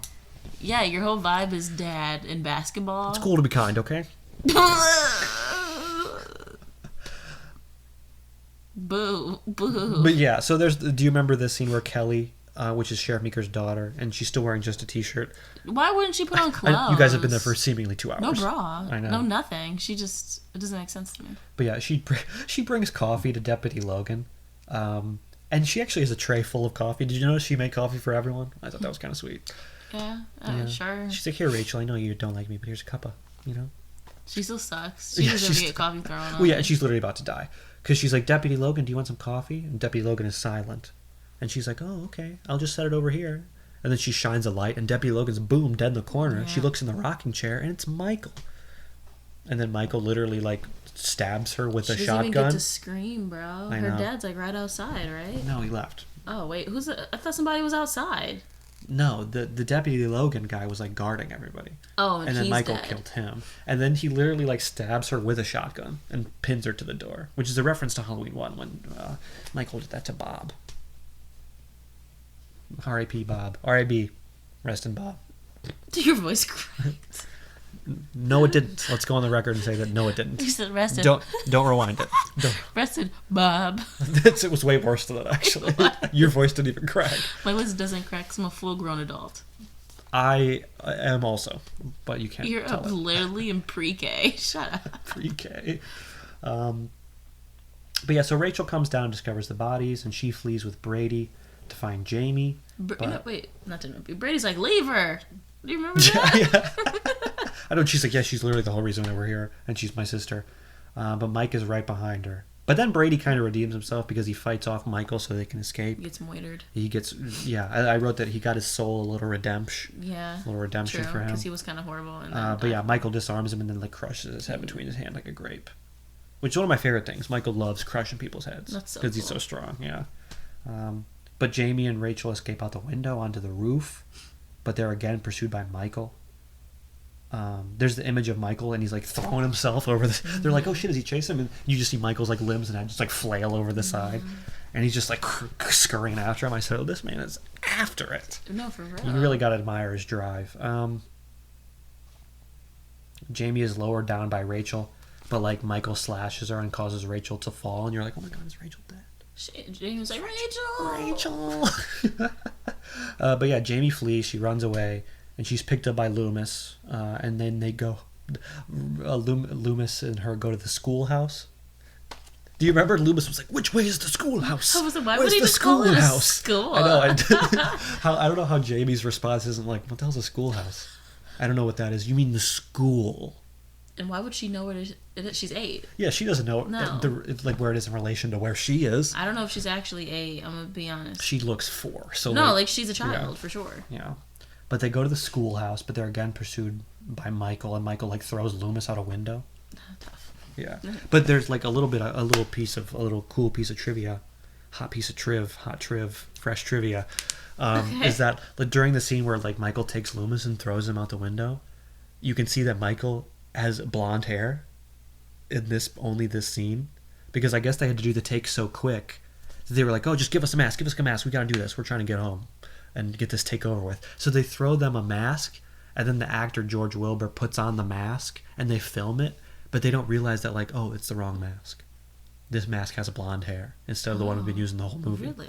Well, because I guess they ordered a bunch of these masks that they designed to let it look like shit. Yes. But they came pink and with blonde hair because there was like a mistake at the factory. So then they painted them blonde. They painted the masks white, and the hair brown, Oh, except for God. this one mask, for whatever reason.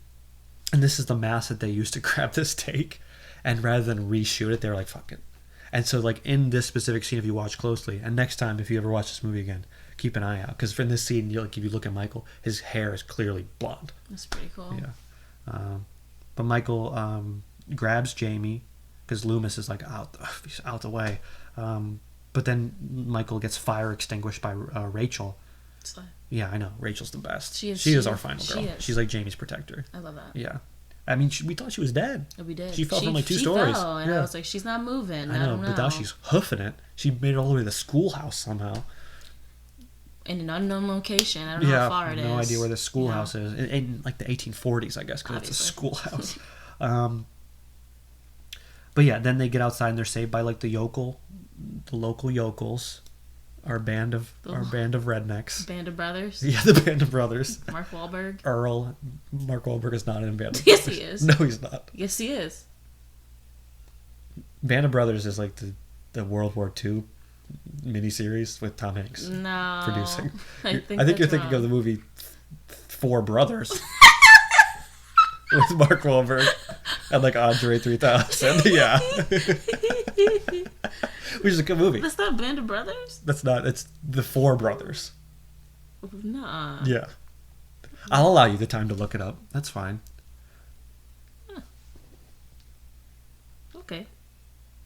Huh. What about that? Didn't know that. Sorry. Band of Brothers. But yeah, they showed up and like they're like, get in the truck. The main guy's name's Earl. He's like, get in the truck. You love that name, don't you? Earl? I don't love the name Earl. Carl. It was Carl. I like the name Carl. That's yeah. so they're the same. They I had an sound uncle. exactly. I had the an same. uncle named Carl. Coral. Anyway, from The Walking Dead. Get it? Oh yeah, no. But yeah, and they're driving away and they think they're clear. The state police are rolling in. But then Michael has stowed away under the truck somehow. No idea how. No idea how. You would have seen him. You guys were out in the open outside in the schoolhouse when Michael's just like... But okay, I guess. Yeah. And then also you guys have been driving for like 10 miles. But then Michael's like, now, I guess. And then Michael quickly dispatches like the guys, the yokels, and he rips Earl's like neck out. Yes, that That was pretty crazy and crazy. gross. But like Rachel takes the wheel. I mean, she's the best, and she manages to like throw Michael off and like run him down. Oh wow, buddy. And Michael lands in like a ditch just as the state police arrive. So, But then like Jamie, for whatever reason, goes over and she like holds Michael's hand, she does. like as he's like seemingly dying, and she's like, "My uncle" or whatever. Why like would he just hold her hand like that? I don't know, because I guess it's like the only family she's ever known or something. Like her, the only like blood relative she has that's still alive, and like Rachel is just like, "Yeah, you're not my fucking sister." She did say that. But yeah, so that like they like hold hands and that like activates Michael and he like goes to get back up and like slice her, but then he's just absolutely blown away by the cops. They like take all the guns in the entire world and shoot him with it. I mean, you gotta do what you gotta do. Like literally, they shoot him like I swear like a million times. It's like maybe like 5 minutes real time. Does nothing. They're just shooting him and he's just like taking them before he finds like he falls down like a mine shaft or something. I don't really know exactly. So then yeah, Michael, you think he's going? You think he's dead? And they're back at home, and like Loomis and the crew link up, and they're at the Carruthers house, and Jamie goes upstairs to take a bath. I think it's really sweet that the lady was drawing her a bath. I know. Too bad she murdered her. I You know wish what someone I would draw mean? me a bath. You know what I mean? That water looked hot In that too. like nice tub I know. too. The water was like so hot that it looked white, and the steam was coming up. I said, "Let me stick my." She had a rough day. She needed that. She needs that, like little girl in that big bathtub. Girl. I know. But then you see the killer cam because you see someone put on a mask and you see through their like eye holes, and then you like the mom's just like bubble bath, and then she just gets stabbed, and then the killer is revealed to be a clowned up Jamie. Jamie's wearing her clown costume from earlier, and she's covered in blood. Why would it's something about the hand and her holding it, like a transition. Yeah, it's like a transference of evil or something. That's the only way to make it make sense. I Yeah, guess. and like I guess like I don't know, the trauma of it maybe has like transformed her or activated something. But I mean, it's like an interesting twist, I think. It's a very interesting yeah, twist. and I'm a big fan. But then Loomis, like utterly defeated, he's like, no, no, no, and he like tries to shoot Jamie. Yeah, and then they take it, and then I realize what's going on. So then the other dude grabs it was, the gun. It was so funny because like Ben Meeker literally comes up and he's like, no, Loomis, no. But then as soon as he gets a gun from Loomis, he literally immediately turns and is about to shoot Jamie before he's like, oh, it's Jamie, and I'm like, dude, what? But yeah, Loomis like collapses, like sobbing, as like the others stare on in horror at this girl who has now become a killer, just like Michael. She was so cute. I know she was. But like, what an interesting through line that they actually don't pick up in the next movie at all. Which would be the perfect thing to. Yes, it would. Yes, it would. Because it's so interesting, and that's how it ends. You're like, whoa. And I guess like Danielle Harris was just like, yeah, I'd really like us to be able to like do like something where I'm like maybe even Michael's sidekick. Or I'm like the new Michael, and they didn't do anything like that at all. What do they do in the next movie? It's just Michael coming after her again.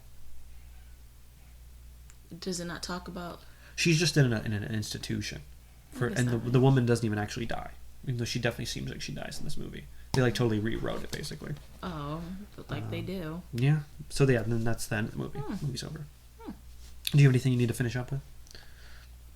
Oh, I just wrote Jamie slayed it. True. Yeah. Word for word. Yeah. My best performance, spoiler alert, is definitely her or Loomis for sure. I put her or Loomis, but I think it's definitely Jamie because like it's usually always Dr. Loomis. Well, he's killing it in every movie, so it's not anything new. But to like, see her come out of here, she was shining. Yeah. She was and he's like a classic theater trained actor. She's 8, so crazy. Yeah. I also wrote that I can't read. In first grade, we talked about this. I'm really trying. First graders can read, but okay. Not really. They're like learning. You're just now learning how to read. Anyways, you didn't know that, did you? I just got a Klarna notification. Ugh. You use Klarna? Doesn't everybody? We're sponsored also by Klarna. Klarna, yeah. Klarna. Make 4 payments. Yeah. Interest free. You got it. Klarna. Klarna. There's you won't get it, but it's so funny. I really like these drag queens. One of them, their name is Katya, and then I can't remember the other one's name, but like they did like a thing for Klarna. I'll show you it later. Okay. That'd be funny. She uses like a Swedish accent. It's funny. Oh yeah. Big Klarna guy. Oh yeah. Use Klarna and Afterpay all the time. Klarna. It was funny. I don't know. Oh, I had my favorite deaths. Okay, go ahead. But Bucky. That's a good one because it's silly. It was silly. Or I was like Rachel's love interest because it felt good to watch him die. Yeah. And it was, I don't know, it was kind of nice to see him get a little nice, redemption, but also good to see him killed for his earlier actions. Because I bet he didn't thought that's how his night was going to end. Yeah. No, he did not. I know. I liked the guy in the beginning that gets Michael's thumb through his head. That's crazy. Because I'm like, that's a way I'll never think anyone would go to kill someone. Like, you could easily put your thumb through that guy's eye, but you said, no, I'm literally strong enough where I can put my thumb through this guy's forehead. That's hard. Yeah, it's literally just skull. Yeah. Crazy. And then Earl getting his like neck ripped out was pretty good too. R.I.P. Earl, the real unsung hero of the movie. For real. My best scene I think was at the service station in the beginning, or just like the whole third act. I really liked. You just clumped it. Yeah, clumped it. I think the best part of a movie should always be the third act. I've said this numerous times. Have you? In the show, yeah. That I'm like, oh, I mean, if the third act, what it's all been leading up to, isn't the best part of the movie has kind of failed. Yeah. So I think this movie does not, because it's pretty lights out. I love that. Anything?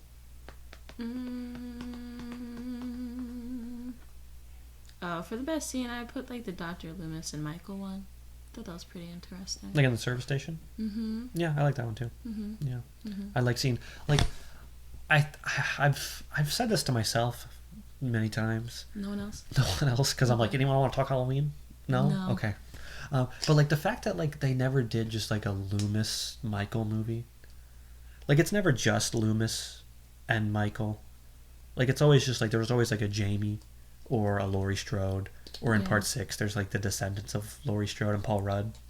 Huh? Yeah, Paul Rudd's in Halloween 6. Weird. It was like his first movie. Oh, I love that. Yeah. But yeah, so there's always these other characters that like Michael is stalking that Loomis like needs to protect. But I'd love like just like a movie where like Loomis is just like hunting Michael and there's nothing in between, and we maybe get some Loomis stuff too. They should write that. Because their connection is so good. I think it's like really interesting. Maybe I'll write it. Yeah. You should. I could see you doing that. I'll be like, and then Loomis punched him. I don't know because I don't know how to write. I don't know anything about writing. Yeah, you do. I feel like you don't give yourself enough credit. I'll be like Loomis. Then he farted, and then he ate a sandwich. That's Yeah. funny. And then he gave Michael a high five. I love that. Yeah. But yeah, so like I don't know, that would be cool. Because I don't know, there's something about every scene that they have together is awesome. It's special. Yeah, truly. And they're actually in so few scenes together. Like after that scene in like the service station, literally Michael like throws him through a window and that's it. And then he's not even at the scene where Michael gets shot. So like, yeah. And it's the same thing with part 5 kind of because they only have, and in the first movie they literally share no scenes together until the very end. And it's the same thing with part 2. That's interesting, though. Yeah, but anyway, how would you improve this movie? Any improvements? What did I put?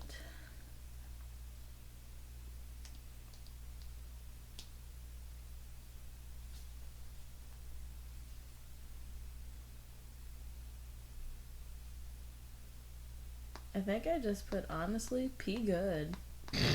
I'm glad. No notes? No notes? No, I was like, it just reminds you of, like, the dumb stuff from Halloween Kills, but, like... Yeah. Theirs wasn't dumb like Halloween Kills because that was the entire Halloween Kills movie. Valid. But yeah, I like this. I said I would improve the mask. I'd be like, Oh, dude, make the a better mask mask. is terrible. Yeah. Like literally, you have the blueprint You do. because there's the first 2 movies. Just Yes. use that, and they just don't. Like part 6's mask is better, and like even these new ones like Halloween 2018, Kills and Ends, they all have a good mask. Why can't you guys do that? It's so silly. Like they were like, yeah, we just went back to the original and tried to make it as close as possible. And I'm like, yeah, you should have. Everyone should have done that. And I just think I don't know. This is like too much of a nitpick. Again, this movie is almost perfect. Is it now? Yeah, but like, okay.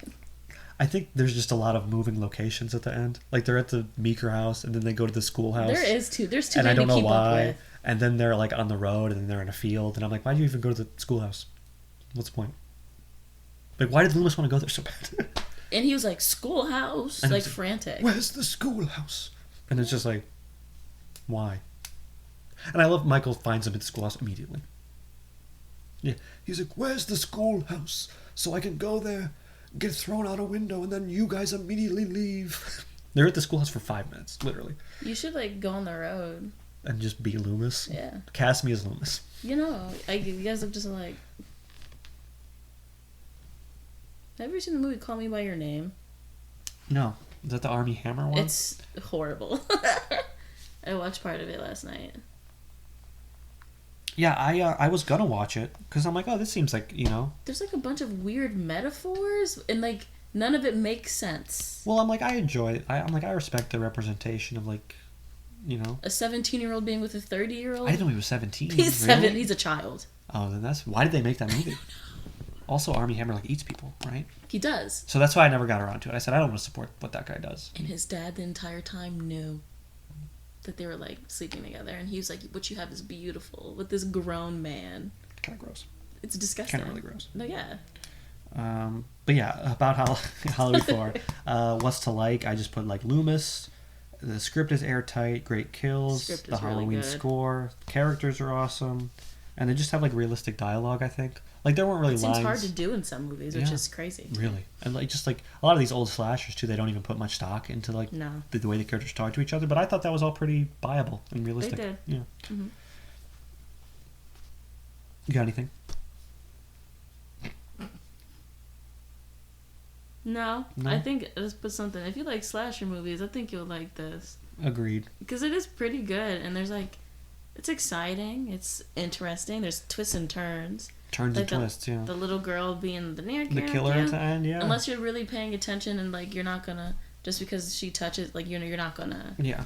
So like that's interesting because some movies are just like surface, Surface, yeah. and I felt like this wasn't, and that's It's got a little that was- depth. and that's interesting because you wouldn't think that it would. Yeah. Like I just put like as a final thought, I was like, this film is like, it's like got some stuff like that, but it's not too deep. Yeah. You know, it still knows what you're there for, Mhm. which is like to see people get killed. Exactly. I just put this food as like ultimate comfort food. You know, It is like ultimate comfort. it's food. like not too scary, but it's still like tense, and the characters like, and the way they look and the way the whole movie looks is like just so warm and It is. lived in. It's the time. Yeah. Just a great vibe. You love horror movies, huh? Don't we all? But yeah, I just put this on. I'll be like, when I'm sad, I'll be like, That's no throw on my Halloween 4 tape. I'll be like, tape. Loomis, my guy. You should get a poster of him and put I it on do. your ceiling. I have one in my room already. So every time you open your eyes, you just see it. I'd be like, the Loom. Oh, you should get it tattooed on your like head or something. Yeah. Neck. I should just get his face tattooed on my face. Yeah, that'd be great. No, it wouldn't. That'd be really, really dumb. No, I think like for your job on Wall Street, I think like you need that. Yeah, that would really help me sell stocks and bonds. What do they do? What do they do? I couldn't tell you. You know, I just realized. Learned what like a hedge fund was. What is that? So like you know like people were like I work for a hedge fund or whatever. Don't quote me if I'm wrong, but it's like Seems like you don't. No. So like there's like people and it's like you need somebody to like watch your stocks for you. Like when you do certain things, you know how like you could do like an IRA or whatever. Yeah. And like you can either watch it yourself or have somebody else watch it. And like certain people will like watch your stocks for you and to let you know like, hey, are you losing money? Are you gaining money? And like you pay these people to invest money for you. I didn't even know until recently that they take the money in my IRA and like invest it and stuff. Mm-hmm. I think that's a scam. I don't want that. As you get older, they're gonna do like they're not gonna invest it in risky stuff. They'll do more like bonds and not stocks. But because you're younger, you're losing out on less because it's like you're not gonna really be like trying to retire yet. I don't like it though. I wish they would just leave the money alone and let it accumulate. I mean, I guess It's scary. I don't know. it is scary, but you can make decent money off of it. So like when it is time to retire, Yeah. you can have, or like it's say you have a family and you guys are struggling for money. Like if you have a Roth IRA, the tax is already taken out of it, so that money is yours. Nice. So you can just take it because you already paid the taxes on it. Well, I know my aunt and my uncle just lost like $40,000 or something out of their retirement from like risky investments. Given the fact that they're so old, They are ancient. so like if they're in control of it and they pay attention to it, they should be able to see like what it is. Because like as a grown 60-something adult, They're like, yeah. you should be watching your stuff. And as you get that old, it shouldn't be in risky investments. They usually switch it over. You guys thought this was a movie podcast? This is a finance. No, yeah, usually they'll do like bonds and stuff. They won't do like they do a really small percentage of War stocks. bonds? Yeah, war bonds. Berry bonds? I'm so smart, guys. You are smart. That was a free tidbit. It was a free tidbit. You're welcome. You should get a Roth IRA. Or what's the other one? Just an IRA? No, there's another one. It's like 3 letters. Not Just a like Roth a IRA. 401k. Yeah, that's it. Yeah. Oh no, yeah, that's like just money you take and like your thing puts it into your retirement fund. Yeah, I wish I had that. Less scary. You don't have a 401k? No, I have a Roth IRA. Oh, you can have both. I don't think my job offers both. Oh, you should have both. I'm sorry they don't. Yeah. Then you should just do a 401k probably. Well, I can if my job doesn't offer it, but Like at all? no. That's so stupid. Yeah. Do you like check and see like what your Does your job offer a Roth IRA? Or Yeah, 401k? like when I was full time, I had a Roth IRA and 401k. Interesting. Well, this has been Unless you can't have both, but I'm pretty sure I had both. Mad Money with Jamira Ross, and then me listening, me being you, the audience, because I know nothing about finance. It's so like good. How do you get a know. check? What do you mean? How do you get checks? Where do you get them? Do I make them? Like if you want to take money out of your IRA, I want to pay with a paper check. What's a check? What is a check has like your checking account numbers. So like you know that. What is interest? Interest? I mean, I don't want to know. Okay. I don't actually. You should know. I'm just kidding. I'm trying to be dumb, or that I am, because I know what interest is. What is it? Money. Money on top of money. Yeah. It's a percentage. It is a percentage that somebody else charges you when you like borrow money. Yeah. APR. What's that stand for? Poop residue. Got the A, so. Poop residue. Is usually with a U, so that's No, why. as in like A. You mean No, like no? Like if I'm like, this is a microphone. This is a microphone. This is I guess I just say this is a microphone. I don't Yeah, this is enunciate that as much as you do, I guess. Well, anyway, if you don't have any more thoughts, I guess we can cut it. We can call it a day. Yeah, we could. I have to pee really bad, so this might be just as good a time as any. You couldn't wear your diaper? No, I forgot it. Are you sure? It looks like you're wearing it right now. It's really mean. A great thing to suggest to all my listeners. How many subscribers do you have? I don't know, 7? Not a lot. I'm one of them. Thank you. You're welcome. Thanks so much. Yeah, I know. I don't know, like, see, that's the thing. I know, like, my mom and brother are, but I don't know who the other 4 are. Me. The other 4. If I have 7, it's you. Okay. Yeah. Morgan, I think. Really? Why? Why wouldn't she? I didn't even know she knew about it. She helped you make your picture thing, right? Yeah, but that was... Unless she doesn't, I could be lying. Yeah, I think you're lying. Because she helped me make the... I've never given her credit for that, actually, in the whole show. The thumbnail for the show that is my face under the Green Goblin mask was created by Morgan Gross. At Morgan the Painted on YouTube. Yep, at Morgan the Painted on YouTube. And on Twitter, probably, I think. Yeah, but, like, go give her... she streams games. Yeah. And she does, like, a lot of vlogs. Yeah, she's really pretty cool. Yeah, you should... Former coworker of both of us. Yeah, she's awesome. We should take a look. Yeah, give her a like and subscribe. At Morgan the Painted. I don't know if there's underscores. MORGAN. If you go to... They can't view that. I was like, if you go to see who I follow and subscribe to, you can see it. You can't? I don't know. I don't know how YouTube works. Yeah, I don't know how YouTube works. I don't... Yeah, I've never tried to look at who someone else subscribes to because that information is usually useless to me. But yeah, because why would you care? But anyway, this has been Jamera Ross. Anything you want to plug? Do you want people to follow you on Twitter? No. My Twitter is like not as embarrassing as yours, obviously, but it's definitely up there. It's definitely up there. Yeah. I have an Instagram, Jamera_Ross. Try spelling that. I'll put a link. Or not, truly. I don't got nothing on there besides my beautiful, gorgeous face. I always say I'm going to give you guys links, and then I never give you the links for that. Why don't you ever do the links? I just forget. I don't know. That's pretty lame. Yeah. Anyway, this has been so much fun. I thank you so much for coming on. Thank you for having me. There's truly nowhere else I would have rather Truly a Movies You Missed all-star. Yeah. Two-time champ. Two-time champ. Two-time guest. Thank you so much. Yeah, you're welcome. All right. Okay, so yeah, that was Jamera Ross and I's discussion. Hope you enjoyed that. I loved having her. It was always a blast. Very insightful. Hearing her thoughts. And just refreshing. I think having a guest is so much fun, and I think it really adds another dimension to the show. So I really hope that we can do that more in the future, whether it be her or with her or someone else. You know what I mean? But yeah, so just just like to the wrap up.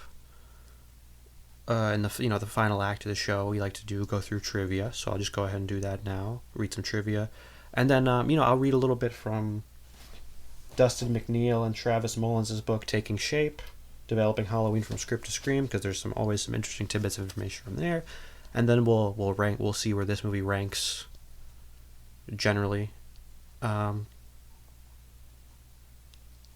among the other Halloween films according to the masses and popular media, and then we'll look at how this mask ranks compared to the others, and how this Michael Myers actor George Wilbur compares to the other actors who have portrayed Michael Myers in the past. But yeah, so I'll just rattle off some interesting trivia for you here. Apparently, speaking of George Wilbur, apparently he would often lift up his mask between takes to remind Danielle Harris that they were just making a movie and that he was really not going to hurt her, because I guess she was she was kind of petrified at times, and he just wanted to ease that burden, which is really sweet. George P. Wilbur, maybe not my favorite Michael Myers, but definitely just a sweetheart. Danielle Harris, I guess the Halloween costume that she wore in the film, famously, and that was on the poster for Halloween 5, even though it doesn't appear in the film, I guess she kept that and sold it to a fan. So that's interesting. So there's some lucky fan out there who has her clown costume. I guess Danielle Harris revealed in the 25 Years of Terror documentary about the making of the Halloween movies that when her character runs through the neighborhood screaming for help, someone, I guess, like in Salt Lake City, Utah, where they were filming, literally thought that she was in danger and called the cops. I mean, she was banging on doors, yelling for someone to help me. After like in the sequence where she got lost trick or treating, and this was like 4 o'clock in the morning, so they're hearing a little girl screaming, and I guess someone called the cops, and the cops came, and I guess the story ended up being in the Inquirer that she was almost kidnapped.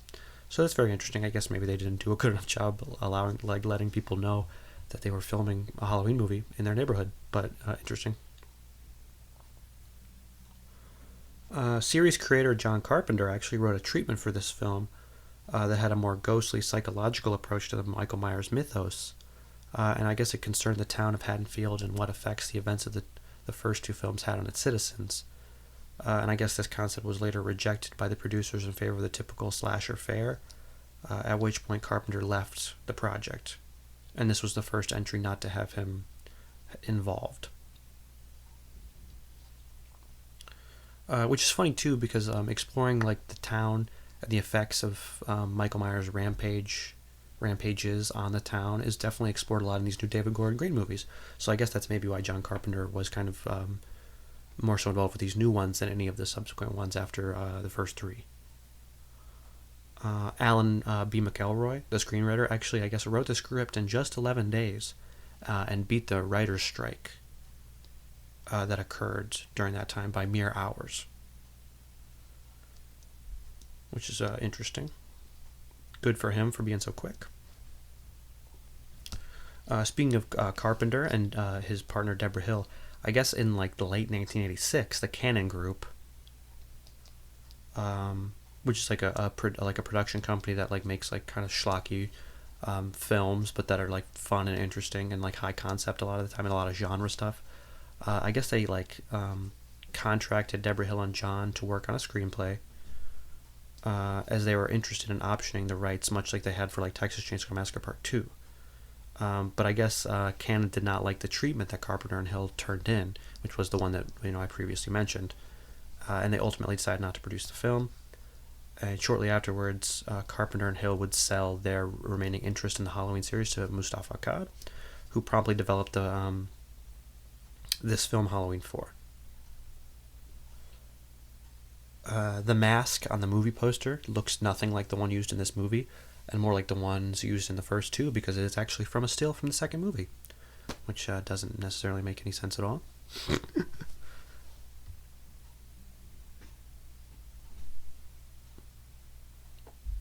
Speaking of the clown costume too, Danielle Harris, I guess, kept the clown costume as we said, but I guess wore trick-or-treating that year before selling it, so that's that's funny.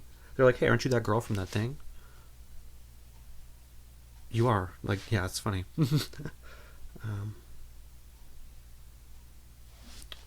George P. Wilbur had to wear hockey pads under his jumpsuit to give Michael Myers a more imposing figure.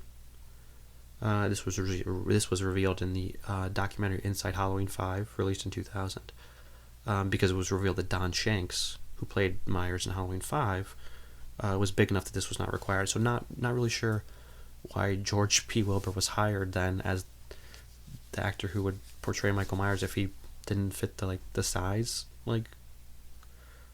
quota that they were looking for. Not sure why you wouldn't have found someone else, especially because hey, you're not using his face and he just kind of walks around. It's a very minimalist gig, so it seems like the one thing you would have to have would be size, and this guy did not have it, but he still got the job anyway, which is just very interesting, I guess, to me anyway. I guess actually, okay, this might explain it. Initially, he was supposed to be played by Michael Myers was supposed to be portrayed by Tom Morga. Tom Morga actually played Jason in Friday the 13th Part 5, A New Beginning, which was released in 1985. So that's very interesting. I guess he was fired during the production at some point,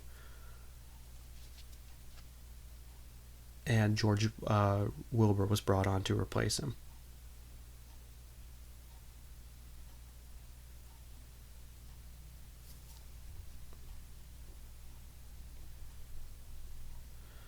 When Dr. Loomis asks for Sheriff Brackett at the police station, the deputy says that Brackett retired in 1981.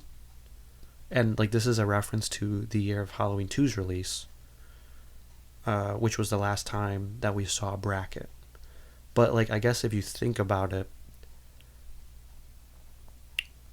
even though Halloween 2 was released in 1981, it takes place on the same night in 1978.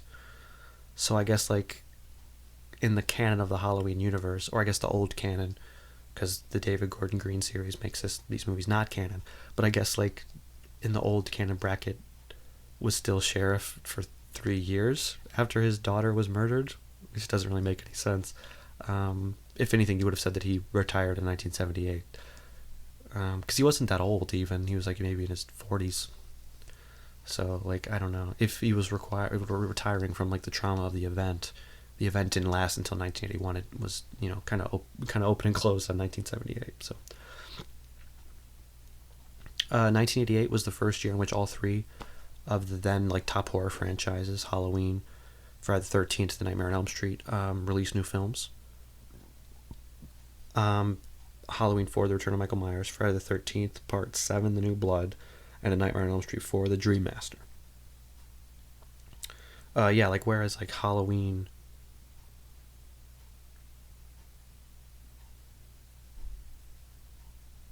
kind of like stalled after like 1980, was that 1983? Was Halloween was released in 1983, and then they didn't have another release for like 5 more years. Whereas Friday the 13th started releasing in 1980, and they had continuous releases for the next like decade basically. And Friday the 13th had kind of followed suit because they did 1984, 1985, 1986, 1987, 1988 basically. I guess Child's Play and Hellraiser 2 and Phantasm 2 also released in 1988, so it was a big year for horror.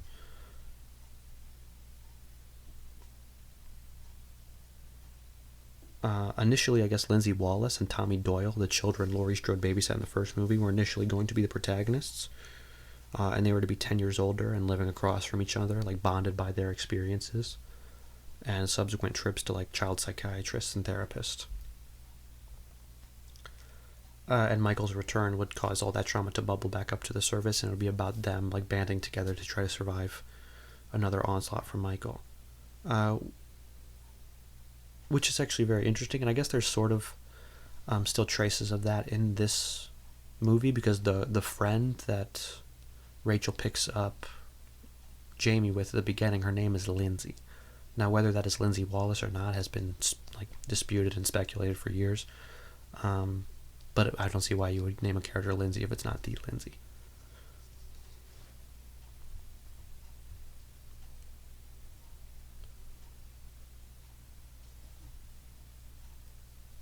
This is the first film in which Michael is credited with his name as opposed to just being credited as the Shape, because he was credited as like the Shape in like the credits in the first two.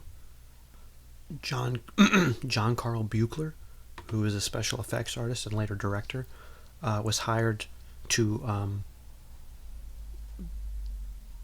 like I guess punch up the gore because they thought the movie was too bloodless. So he was brought in at the end to create the effect where Redneck Earl his neck is twisted around when at the truck at the end, and also when Michael puts his thumb through the guy's forehead at the beginning. So he was brought in to do that, and he actually provided the effects and directed Friday the 13th Part 7, The New Blood, released that year, and he did the effects for A Nightmare on Elm Street Part 4, The Dream Master. So 1988 was a very big year for John Carl Buechler. The film was shot during March of 1988, so practical effects were used to create autumn-like scenery details. Leaves had to be brought in, and they painted gourds orange to look like pumpkins. Michael doesn't acquire his trademark butcher knife until 1 hour and 9 minutes into the film, and he only kills 2 people with it. Which is very funny because I think the same thing kind of happens in Halloween 5. Michael uses just a lot of different weapons rather than the traditional kitchen knife.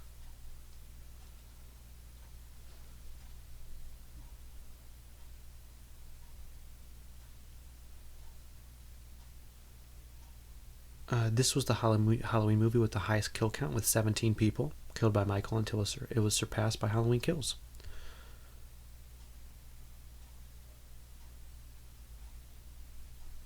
And this is the only installment, really, where the Myers house was not used or featured at all, which is interesting. I think it works out, but I guess now that I'm reading that, that's kind of crazy.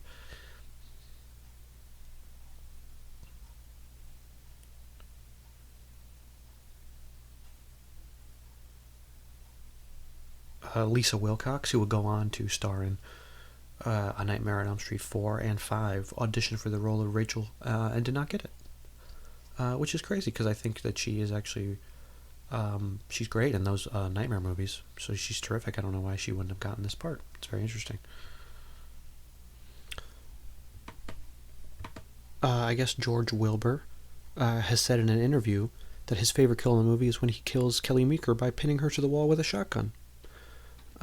Which, I think it's very interesting. We find out little tidbits of information about the actors like that and how they have preferences.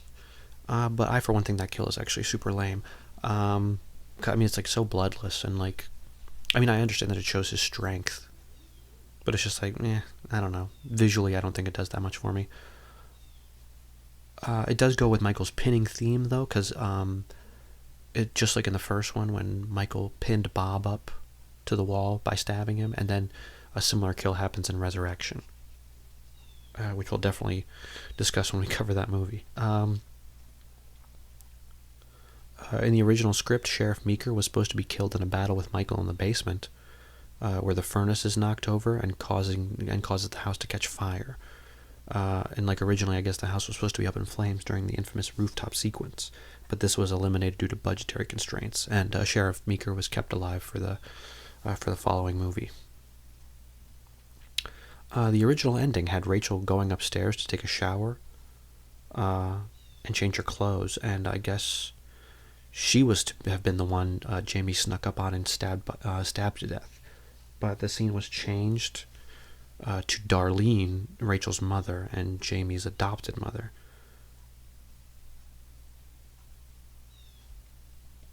Only for Rachel to then die off pretty much right away at the beginning of Halloween 5. I guess John Carl Buechler originally also filmed a scene where Michael kills that mechanic at the beginning by stabbing him in the throat with a crowbar. But I guess this was ultimately not used because it was deemed like too gory. Which I don't know why you bring in someone like that to film gory stuff and they're like, just kidding, we're not gonna use it. It's funny, that guy, I think it was in the Crystal Lake Memories documentary, he goes on like this whole rant about how he designed all these beautiful effects for the new Blood, Friday the 13th Part 7, which he directed and did effects for.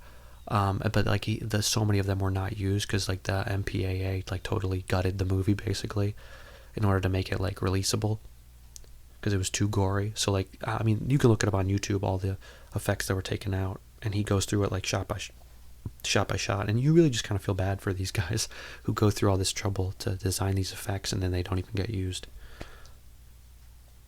This is the first movie in the series that Michael Myers kills before Halloween, because he actually murders all the people in the ambulance on the night of October 30th.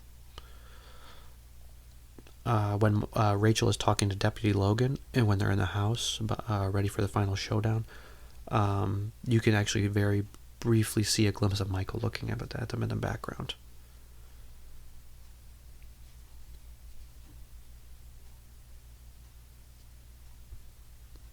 So yeah, that's all I got. Internet trivia wise, but I do got some interesting stuff to read from the Taking Shape book about the production of the movie.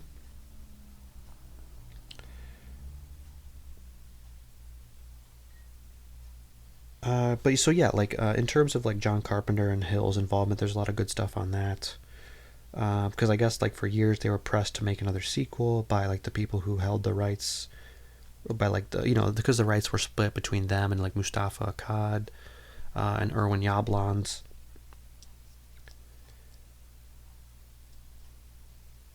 And literally like Hill was quoted in the Baltimore Sun after Halloween 3's release, saying that she didn't want to make another horror picture for a long time. There will always be an audience for horror, but it's become so commercialized. People are making blood and guts movies and calling them horror. But she was right. There definitely was an audience. It goes on to say that the slasher subgenre would flourish throughout the 80s, with franchises like Friday the 13th and Nightmare on Elm Street, releasing sequels year after year. And this is why, like, people like the Cannon Group and like Mustafa Akkad, they would spend years haggling Carpenter and Deborah Hill and Irwin Yablans, but no one could agree on what to do. And at this time, like Deborah Hill and John Carpenter had made many other successful projects. And John Carpenter is actually quoted as saying, "This is the nature of business in America. The partners threatened me by saying, if you don't do something with this property, we're going to sue you for preventing us from using an asset." But he didn't want anything more to do with it. He claimed that he never did.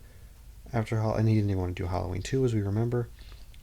But he would always get suckered in at the last minute because the partners would say, "Oh, your name will be on it. Everyone will associate it with you. Don't you want it to be good?" And he describes it as being like a curse. But a curse that he would escape in 1987 when he sold his stocks, when he and Deborah Hill both sold their stocks in distribution and production rights, went on the auction block. But apparently there were no major studios even making any offers, not even Universal, who would own the rights, a lot of the rights for Halloween 2 and 3. And this was said to be a testament to how badly Halloween 3 had damaged the brand. And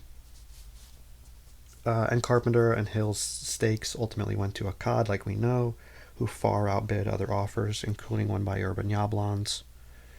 And now Akkad now exerted complete creative control over the new installments. And then we started cooking with gas. And Akkad and his Trangus International put out an open call for story pitches. And he eventually settled on a treatment written by friends Danny Lipsius, Larry Ratner, and Benjamin Ruffner. And he worked closely with the trio to develop the plot. And it was funny, Akkad actually announced the production in late 1987 with a full-page trade advertisement depicting a hand-scrawled note from the Shape himself, which read, "I'm sorry I can't come to your Halloween party. I'm still being kept in the hospital. I'll be sure to see you next year. Signed, Michael Myers." Which was funny because who knows why Michael Myers would be RSVPing to a Halloween party. But it was even funnier because Akkad's ad actually misspelled Myers and spelled it Meyers. So there was they put in an extra E. Like it was literally like actor Mike Myers, which is hilarious. And then in '88, Akkad would go on to hire filmmaker Dwight Little, who immediately took issue with the developed script by Ratner, Ruffner, and Lipsius, and requested he be allowed to bring on his writing partner, Alan B. McElroy. And Akkad permitted this. And Elroy completely reworked the script, basically. And even though it was understood that Jamie Lee Curtis would not be reprising her role, the possibility of Donald Pleasance returning remained on the table.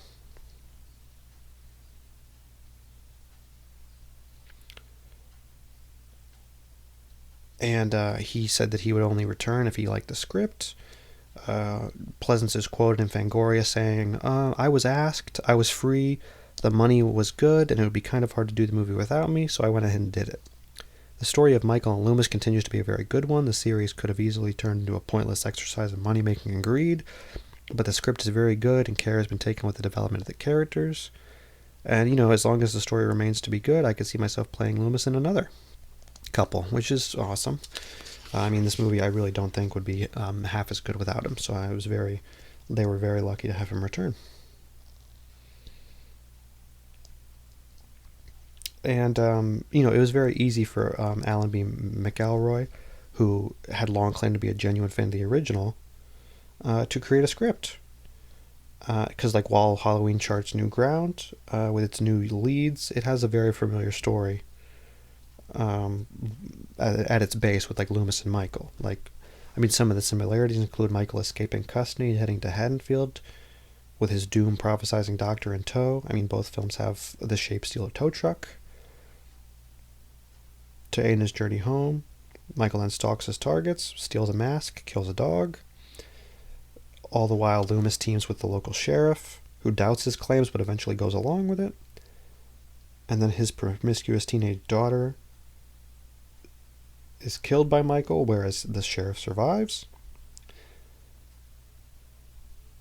I mean, Jamie wears a clown outfit, which is an odd to Michael, who wore a clown outfit when he murdered his sister in 1963. And Jamie seemingly killing her foster mother eerily mirrors Michael killing his sister. I mean, Halloween 4 kind of sidestepped a lot of the usual tropes, according to McNeil and Mullins, in that the shape does not magically teleport across town, nor does he sustain any wounds that should otherwise kill him. And the film, being mostly bloodless, operates more like a suspense thriller than your typical slasher film of the time, just like the first one did, and which is what made the first one so successful.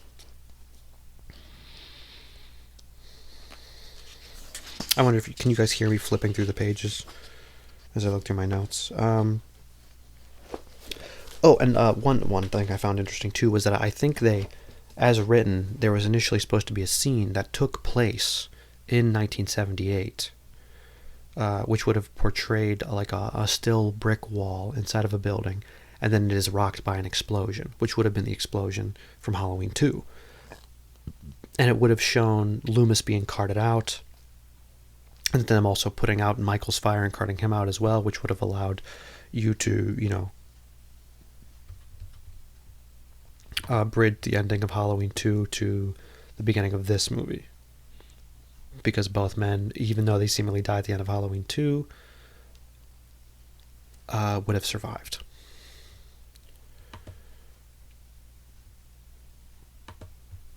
So yeah, as far as trivia goes, that's all I have for the moment. But I'll just go ahead and we'll explore how these movies rank according to fans and experts alike in the general series as a whole. You know how we usually kind of do this kind of stuff when we're exploring series of films. And we'll do that for this entire mini Halloween season. We'll take a look at how Halloween 4, 5, and 6 rank according to like fan-made and expert quote-unquote made lists. So, and I'll post the links to these articles in the show notes so you guys can take a look. I think looking at this stuff and seeing what other people think of these movies is always very fun and interesting. So in an article, not an interview, from Collider, which actually was updated October 15, 2022, so it includes Halloween Ends, and this article is written by Vinny Mancuso. Halloween 4, I think, comes in pretty high, actually, because I think this one is actually one of the it wasn't well received at the time, but I think it has definitely, esteem has definitely grown for it as time has went on. Yeah, so Halloween 4, The Return of Michael Myers, actually ranks 4th on this list out of 13, only being beaten by Halloween 3, Halloween H2O, and the original. So yeah, I think this one, unlike the other two we'll go on to talk about, is actually kind of better revered now. I think people still don't think it's a very flawed and not necessarily a good movie, but I think people definitely look back on it now as one of the better ones in comparison. And according to a Parade article, I think it ranks pretty high as well. Yeah, this one, again, coming in at number 4 in the Parade article. written by Samuel Mirian. So again, pretty high. Again, only really beating out Halloween 2018, and Halloween, and then Halloween 3.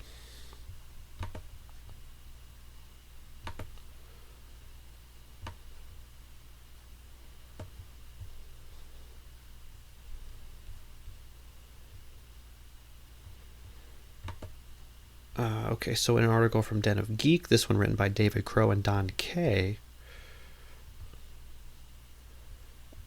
I think it ranks pretty high. Which is funny because looking at these articles now, the other two movies we're going to cover, Halloween 5 and Halloween 6, are ranking very, very, very low. And again, Halloween 4 comes in at number 4, so it looks like it's generally coming in at number 4. I think that's so odd. But yeah, this time being beat by Halloween 2, Halloween 2018, and the original. I think people generally are always going to say that Halloween, the original, is the best one, naturally. But then and then of course Halloween 2018 is also well liked too.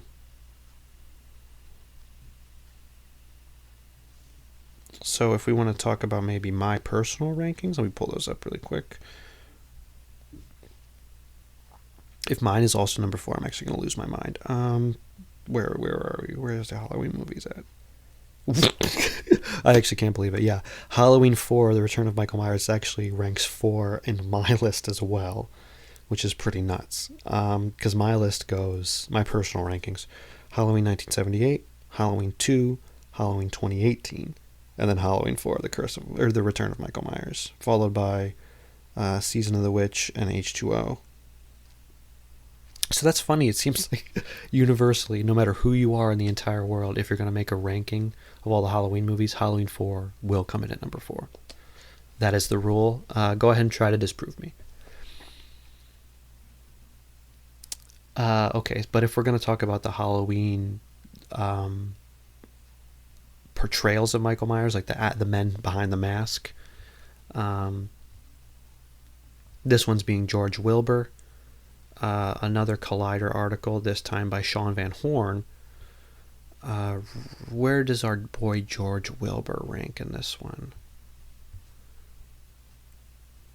Oh, and by the way, important to note that George P. Wilbur is actually the only person to portray Michael Myers in more than one movie until the newest Halloween David Gordon Green trilogy, in which James Jude Courtney portrays Michael in all the installments. George P. Wilbur was the only one until then. Well, I guess until Rob Zombie's too, because Tyler Mane portrays him in both. But yeah, up until the Rob Zombie Halloweens. Sorry, it seems like I don't have my facts straight here. George P. Wilbur was the only one to portray Michael twice, because he was Michael in Halloween 4 and then as well as Halloween 6. So we'll get a taste of George Wilbur again in our finale. But he ranks number 5 on our list, being beaten by Tyler Mane, Dick Warlock from Halloween 2, James Jude Courtney, and then Nick Castle in the original. In an article from Scream Rant by Jake D.,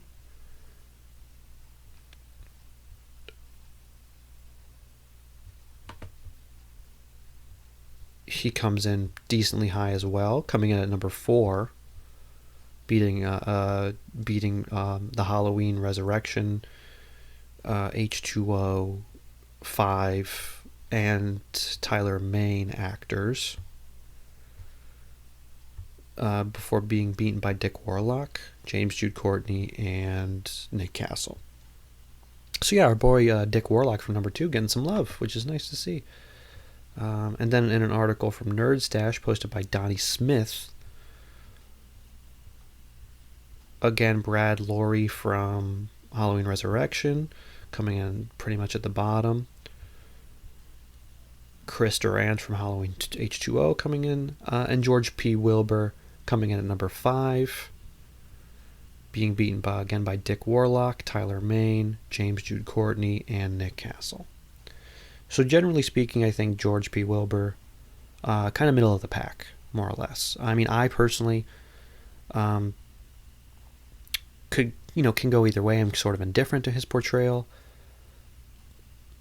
I mean, I guess, I mean, well, that's the thing. I mean, the way he's filmed in this movie, especially, it's like more of an odd to the original, whereas he's not necessarily seen all that often.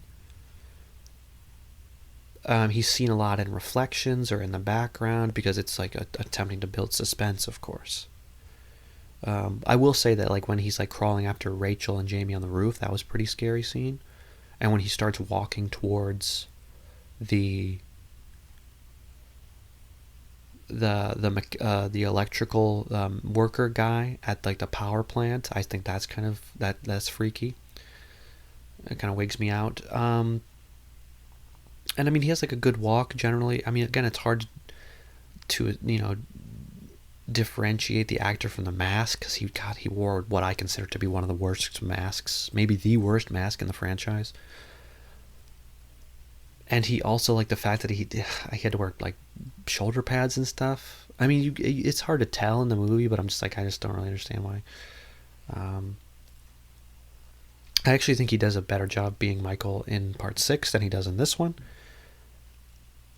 And even though he consistently ranks higher than Don Shanks, which is the actor who portrays Michael in part 5, I think I prefer Don Shanks. But I will agree that he's definitely better than like the H2O and Resurrection Michael Myers, because those are very not good. But now, what we've all been waiting for, we want to see where this mask ranks compared to the other Michael Myers masks. Isn't it funny that this is even a thing we have to do? Like, literally, the first one set the blueprint. It should have been so easy to just recreate the same mask over and over again.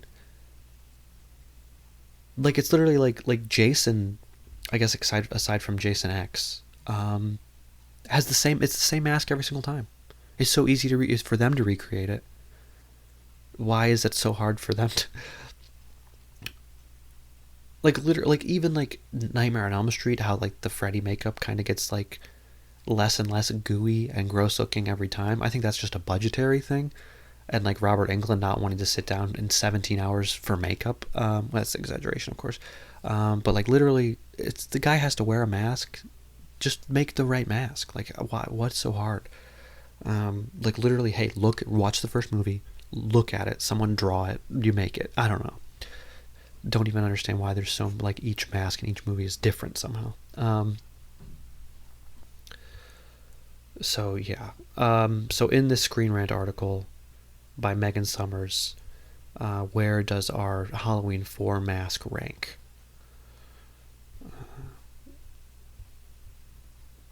Oh yeah, okay, so it ranks 8th out of 10. Beating the Halloween 5 mask and the Halloween 2 Rob Zombie mask, which literally Halloween 2 has the mask pretty much in tatters. You can see most of the guy's face, so I think that's why it comes in dead last. And Halloween 5, I guess just because of the way it fits and the design. We'll talk about that more in the Halloween 5 episode. But yeah, I mean, that's it's so embarrassing to be beaten by the Halloween Resurrection mask and the Halloween H2O mask, which are so bad. I mean, Halloween H2O literally uses a CGI mask at one point. It truly looks awful. I mean, but to be beat by the Curse of Michael Myers mask, Halloween 1, Halloween Run, Rob Zombie, Halloween H2O, and Halloween 2, I mean, that all tracks. All those masks are way better than this one, in my personal opinion. In an article from Omar Azimi in Collider titled Halloween, the Many Masks of Michael Myers Ranked, Halloween 5 coming in dead last again, but then Halloween 4 coming in right on its heels.